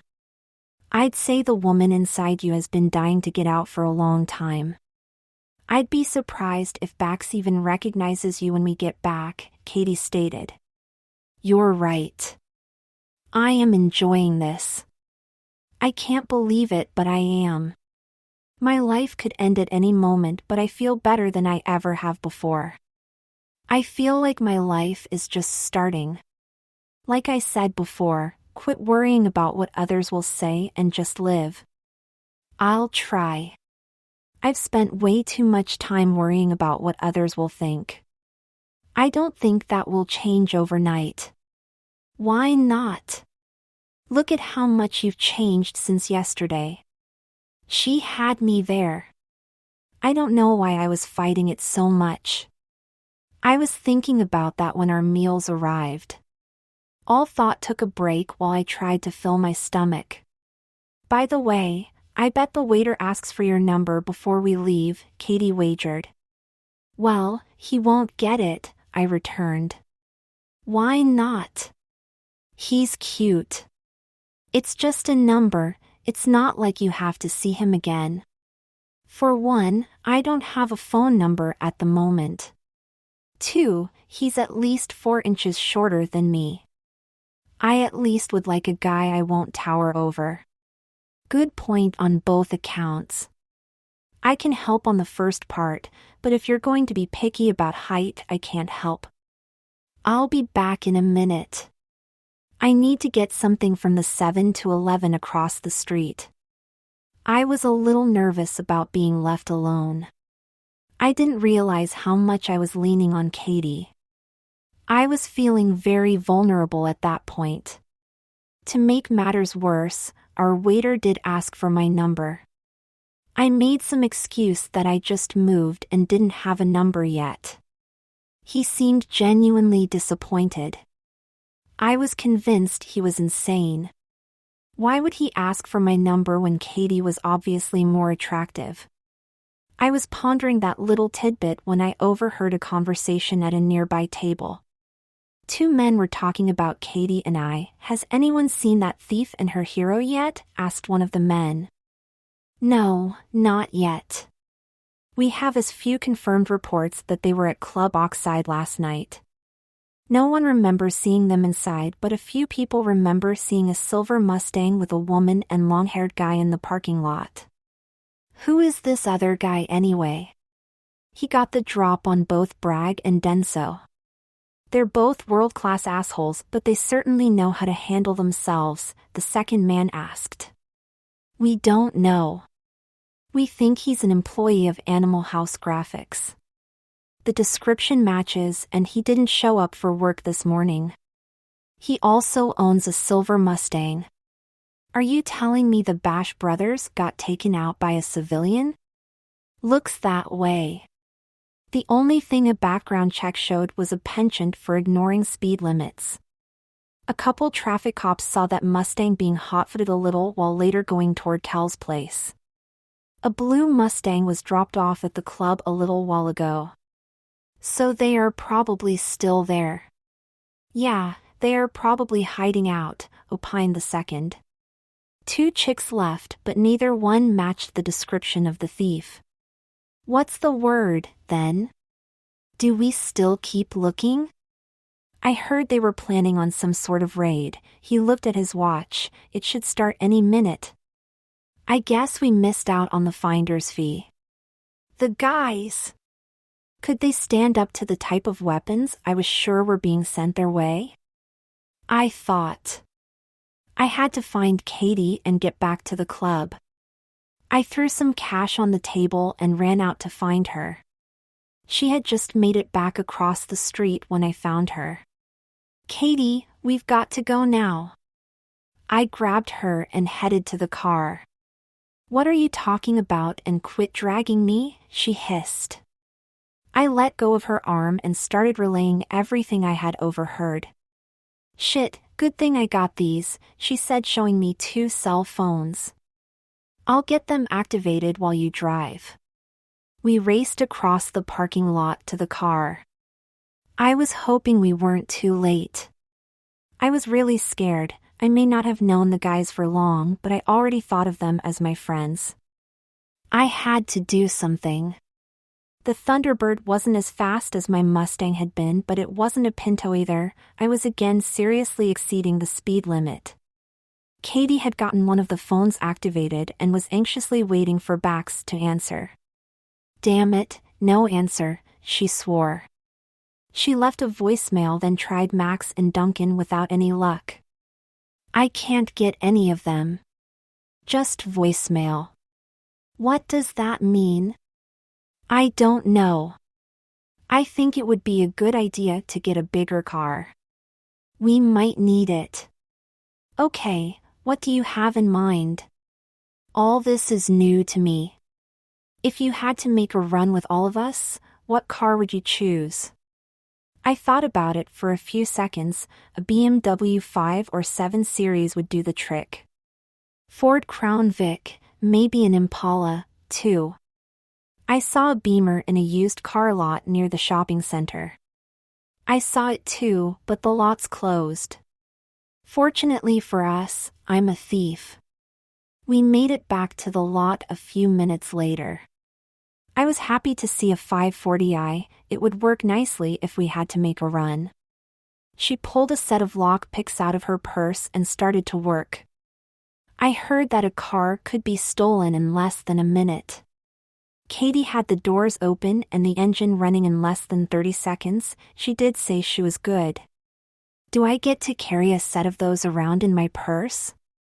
I asked. Not unless you know how to use them, you don't, she replied with a smile. You'll have to show me someday. If we make it through tonight, I'll show you anything you want, she said worriedly. We decided I'd drive the BMW and she'd follow me in the Thunderbird. She had the second phone activated and gave it to me. Let's get moving. If I hear anything from them, I'll let you know. Keep your eyes open. We don't want to walk into a trap. They're not likely to recognize me or this car. That gives us a little bit of an advantage. When we get there, I'll go in and try to find them. Are you sure you want to do that? I'm absolutely sure. They helped me out when I needed it. I owe them at least the same. Okay, I'll keep an eye on the outside and let you know if anything pops up. We made it to the club without any problems. I didn't see anything that seemed out of the ordinary, but I didn't know what I was supposed to be looking for. I was tempted to try to go through the side entrance but figured I would be harder to spot if I went in through the front. I parked as close to the door as I could get and left the engine running. I got past the doorman without much trouble. He was too busy trying to look at my breasts to take much notice of my face. My appearance still made me nervous, but my confidence was growing. I made my way to the bar and asked the bartender where Max and Duncan were hiding. "You must be Gabby. Bax said he was expecting you. They're upstairs in the VIP section." "I wouldn't go up just yet, they're dealing with a rather unfriendly group of people," he said, pointing to a set of stairs. "Anything unusual?" I asked. "Yeah, we don't normally have any problems in the VIP area. The problems normally hang out down here." "Thanks, can I get a flaming armadillo without the flames?" I asked. "Of course," he smiled, "anything for the lovely lady." I got my drink and headed upstairs. I still hadn't gotten used to guys flirting with me. My heart was pounding in my chest as I got near the top. I hated to admit it, but the bartender was part of the reason. Damn, I thought he was cute. Maybe my brain was finally starting to scramble. Who knows? The rest was because I felt like I was a lamb walking into the lion's den. Once I could see the VIP area, I saw 8 men. I recognized 3 of them. Duncan and Max were sitting on a large couch talking to a group of 3 armed men. I didn't recognize any of them. Duncan didn't look very happy, but Max was chatting away with a well-dressed man who seemed to be in charge of the group. Bax was talking to the 2 other men who had their backs to me. He smiled when he saw me. "Excuse me, gentlemen, I see a beautiful lady," he said to them as he walked towards me. They turned to see what he was talking about, and I recognized my old friends Vampire and Denso. They didn't seem to recognize me. The Vampire never really got a chance to see me the night before, and Denso only saw me through a shower of water. They watched as Bax came over and picked me up like I was nothing and spun me around. "Hey girl. How you been?" he asked. "I'd be great if I could find someone willing to dance with me," I responded loud enough for Vampire Boy and his buddy to hear. I wanted to get Bax somewhere they couldn't overhear us. Bax glanced over his shoulder at them. "Back in a minute, can't keep a lady waiting." I set my drink on a nearby table as he took my hand and led me back downstairs. We were back on the ground floor when he finally said something. "We got your message, but it was a little too late. Jensen's men are upstairs. They know that you and Katie were here last night. We told them you were here for a little while but left this morning. They don't believe us. They want to search the place, but Duncan and Max won't let them. They aren't taking no for an answer. I think Duncan is trying to play nice, but he has had about all he can stand of them. I figured they were here when I saw the Vampire and Denso." "They were the 2 talking to you," I said. "Those 2 are idiots. Dangerous idiots, but idiots nonetheless. They might have a dozen brain cells between the 2 of them. The only reason Jensen has them around is because they don't mind breaking rules or bones," he replied as he led me onto the dance floor. "I'm not much of a dancer. I've never felt comfortable doing it, but here I was again doing something totally out of character for me. I was so worried about everyone else I didn't think about what I was doing." "You're not a bad dancer," commented Bax. "Not great, but definitely not bad." "Thanks, I usually don't dance. In fact, this is the first time in a long while that I have," I admitted. "You should do it more often. Who knows, you might even enjoy it." I was enjoying it. I don't know why that surprised me, but it did. Bax was an excellent dancer. He was amazingly light on his feet and graceful for a guy his size. I followed his lead as we glided around the dance floor. It was just another item on a growing list of things I liked doing as a female but hated as a guy. I didn't want to think about it at that moment. I had more pressing matters at hand.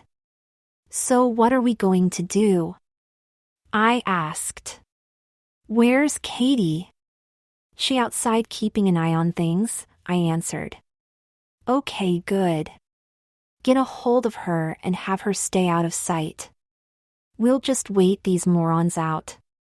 I guess things weren't going to be easy.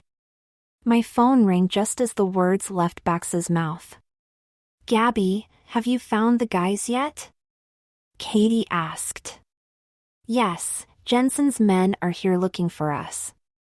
They're trying to get Max and Duncan to let them search the place. The guys aren't letting them, but they're not taking no for an answer. Stay out of sight. I'm not worried about me, but that would explain what's going on out here. 3 vans just pulled up outside. They're clearing the area of bystanders. Looks like a raiding party is getting ready. You better grab the guys and get out of there. Okay, let me know if things heat up, I said, then hung up. We better get the guys and get out of here, I told Bax. Looks like Jensen's patience is running out. I told him what was going on outside. We decided it was time to get Max and Duncan and get out. I was worried about Katie being alone outside. Bax told me not to worry. Katie is a big girl and can take care of herself. I remembered the defense tech story and relaxed a little. Bax led me over to the bar. Hey Jeff, I need something with some punch, he told the bartender. Instead of giving Bax a drink, Jeff inconspicuously slid him a handgun. How about the lady? Jeff asked. Bax looked at me questioningly. No way. They make me nervous. I don't even know how to use one of those, I answered. I'll have to remedy that, but there's not enough time right now. We need to do this quietly. Having a gunfight in the middle of the club would be bad for business. I have an idea. Can you signal Max and Duncan to let them know to get ready? Sure, we have codes for that. That's how Jeff knew to give me this, he said, patting the gun. Good, there are 5 bad guys up there and 4 of us. The odds aren't bad. If we get lucky, we can take care of them without any one of us getting hurt. Then we have to get the hell out of here. All I need is a lighter. So what do you have in mind? Bax asked as he handed me his. I ran through my thoughts by him. Are you sure you haven't done this sort of thing before? Yes, I'm sure. How will I know when the guys are ready? I asked. When both the guys call me Baxton, they'll be ready, he said. I was about as ready as I was ever going to be. We headed back up the stairs. Max was still busily chatting with the well-dressed man. Duncan looked even angrier than he had been a few minutes ago. I picked up my drink as we walked towards them. The bitch doesn't need to be here, sneered the vampire. Duncan nearly jumped out of his seat. Brag, this is Max and my club. If Bax wishes to bring a lovely young woman to see us, then he is fully allowed. You will also refrain from referring to her or any other woman as bitch when you are here. Easy there, Dunkus, you don't need to give yourself a coronary over a little punk like this, Bax said as he tried to calm him. Maximus, having any luck with the others? He asked. Not really, Baxton. Any ideas what we can do about them? Maybe, maybe not. How about you, Duncan? I have a clue, Baxton. It isn't very nice though, Duncan responded. This might be your club, Duncan, but the bitch doesn't belong here. Only men belong up here, he used. Walking up the steps, I'd been uneasy about what I'd been planning on doing. With his comments, Bragg had eased my misgivings. Wasn't this a new century? I never liked chauvinism when I was a guy. Now as a semi-female, I really didn't like it. Bax had moved into a better position. It was going to be up to him to handle Denso and the extra bad guy. You know, Bragg, I really hate it when men with little dicks try to make themselves feel big by putting women down, I said, trying to make him angry. Fucking bitch. I should put you in your place, he said, glancing over to Denso. Ah, little man afraid to do anything without his protector close by, I said, then acted like I downed my drink. I made sure the lighter was lit. I must have pissed him off really good. He started toward me while the others looked on. His mistake. I did my best fire-breathing dragon impression. I hadn't ever really tried that particular trick before. I had a friend that used to do it at parties. Bragg didn't find it as amusing as I had.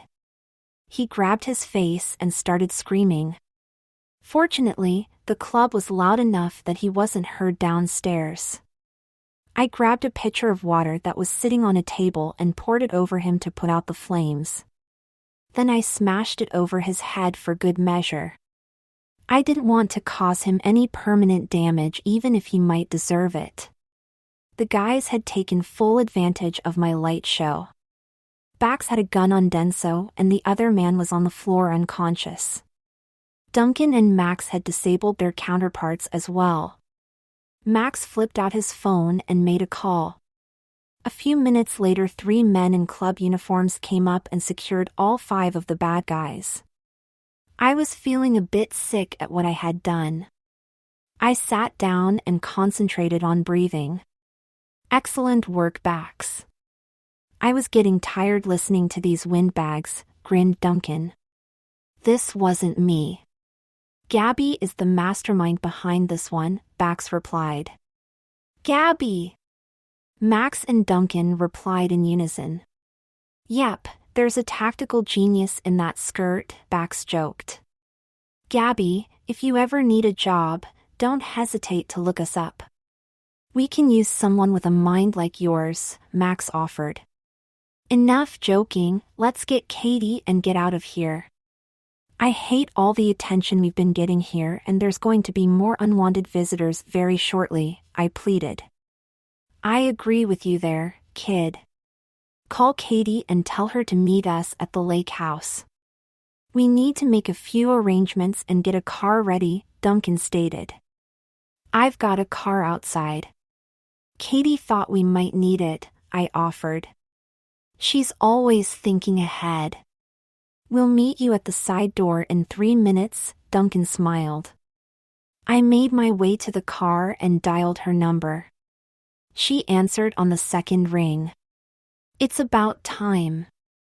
I was about to come in there and get you for myself.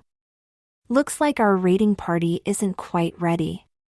We probably have a minute or 2 before you're in trouble. She sounded relieved. I had made it to the car and was pulling around to the side door. Duncan said to meet us at the lake house. They'll be out here in a minute, then we'll be on our way, I informed her. Okay, I'm G. She trailed off. Katie? No answer. Katie. Still nothing. Katie. Then I heard some scuffling and a grunt. I waited for a few seconds but didn't hear anything. Katie, I yelled, but there was still nothing. What the hell could have happened? I hung up and dialed her number again. It went straight into voicemail. The guys came out of the club and climbed into the car. I stomped on the gas as soon as the doors were closed. Guys, we have a problem, I told them. Katie was parked a short distance away. I explained what had happened on the way to her. I didn't see her when we got within sight of the car. The door was open, but she wasn't anywhere to be seen. I stopped next to the car and we all jumped out. There was a male body lying next to the driver's door. He was unconscious and bleeding. There was still no sign of Katie. Where was she?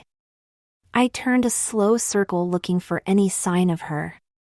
She went towards the club, Max said, looking at something on the ground. She had at least 3 others chasing her. We got back into the car and raced back towards the club. I must have looked really worried. Don't worry, she's a slippery little devil. She won't be easy to catch, Duncan said, trying to sound hopeful. I wasn't so sure. I knew she could take care of herself, but they were very determined to catch her. We had made it about halfway back to the parking lot when we got sight of her. She was being forced into the back of a new Mercedes and she wasn't going willingly.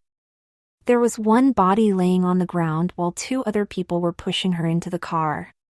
As soon as they got her inside the car, the driver stomped on the gas. The car's rear tires threw up a cloud of dust and tire smoke before propelling the car forward. We had cut the gap between the Mercedes and us in half as it shot forward. Damn it, they've got Katie, I hissed. Katie and Bax told me you can drive, said Max. Let's see if they're right. You lose them and she's dead. Let's go, Gabby. The Mercedes and this Beamer are pretty evenly matched. It's gonna come down to who's the better driver, and I know you're the better driver, Bax added positively. Not losing them is good, but catching them would be better. Get us up there, kid, and we'll get her back, Duncan encouraged. I was more scared than I have ever been in my life. Katie's life depended on me. With my heart pounding in my chest and my resolve hardened, I focused all my concentration on closing the gap between us and the Mercedes. I couldn't lose her. My skills were being seriously tested. The driver of the Mercedes was good. He kept cutting off other cars trying to get them in my way. We narrowly missed colliding with a truck as it spun in front of us. He left the side streets and headed onto the highway. I didn't know what he was trying to do. He wasn't going to win a speed contest, the 2 cars were too similar performance-wise. He wasn't even pushing the car. We were only barely over 100. He had more options with city streets. On the highway it was pretty much straight ahead. He could still try to throw a bystander at me, but I'd be able to keep enough space between us for that not to matter. What the hell is he doing? He can't outrun us in that, commented Max. This is weird. Maybe he's a rookie and just made a mistake, Duncan said. He's leading us right to his employer. No, he's bringing us to his employer. We're headed for a trap, observed Bax. You're half right, Bax. It's a trap, but we aren't headed for it. It's headed for us, I said, looking at 2 large vans coming up behind us. They all looked behind us. Shit, they're going to try and box you in, kid. Don't let them, and keep an eye on that Mercedes, advised Duncan. I knew I could outrun the vans, but that would let the Mercedes escape. The odds were not in our favor. I wouldn't be able to avoid the vans and keep sight of the Mercedes for long. How many people are in each van? I asked. 2 in each. A driver and someone riding shotgun, answered Max. Okay boys, buckle up tight. It's about to get rough. I had an idea of how to get rid of the vans. As long as we didn't get shot, we had a chance. I tried to act like we hadn't seen them yet and let them get closer. They're gonna box us in if you don't do something quick, Duncan yelled. I want them to, I replied. You what? He stammered as they eased up beside us. I let them get even with us. the passenger on the van on my side began to roll down its window. It was time to try my idea. I hit the brake and fell back where my front tire was even with its rear. A slight nudge from me, and it went into a spin. We pulled back farther as it ran into the second van and carried both of them off the highway. The whole process took seconds and we were back chasing the Mercedes. "Nice work, Gabby," Max approved. "I told you she could drive," grinned Bax. "She'd make one hell of a wheelman if you ask me," Duncan added. "Wheel woman you mean," Max corrected with a huge grin. He was enjoying himself way too much. We followed the Mercedes as it took the next exit. We ended up on a nearly deserted street. "We'd better do something quick." "I have no idea where this guy is going," I said. "He's taking her to Infinicorp. It's a few miles away, but he's not going to get there."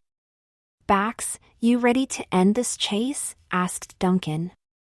"I think it's safe enough. Gabby, Duncan, and I will slow it down."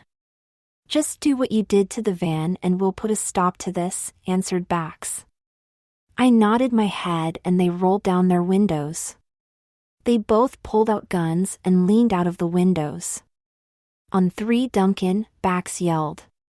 1, 2, 3.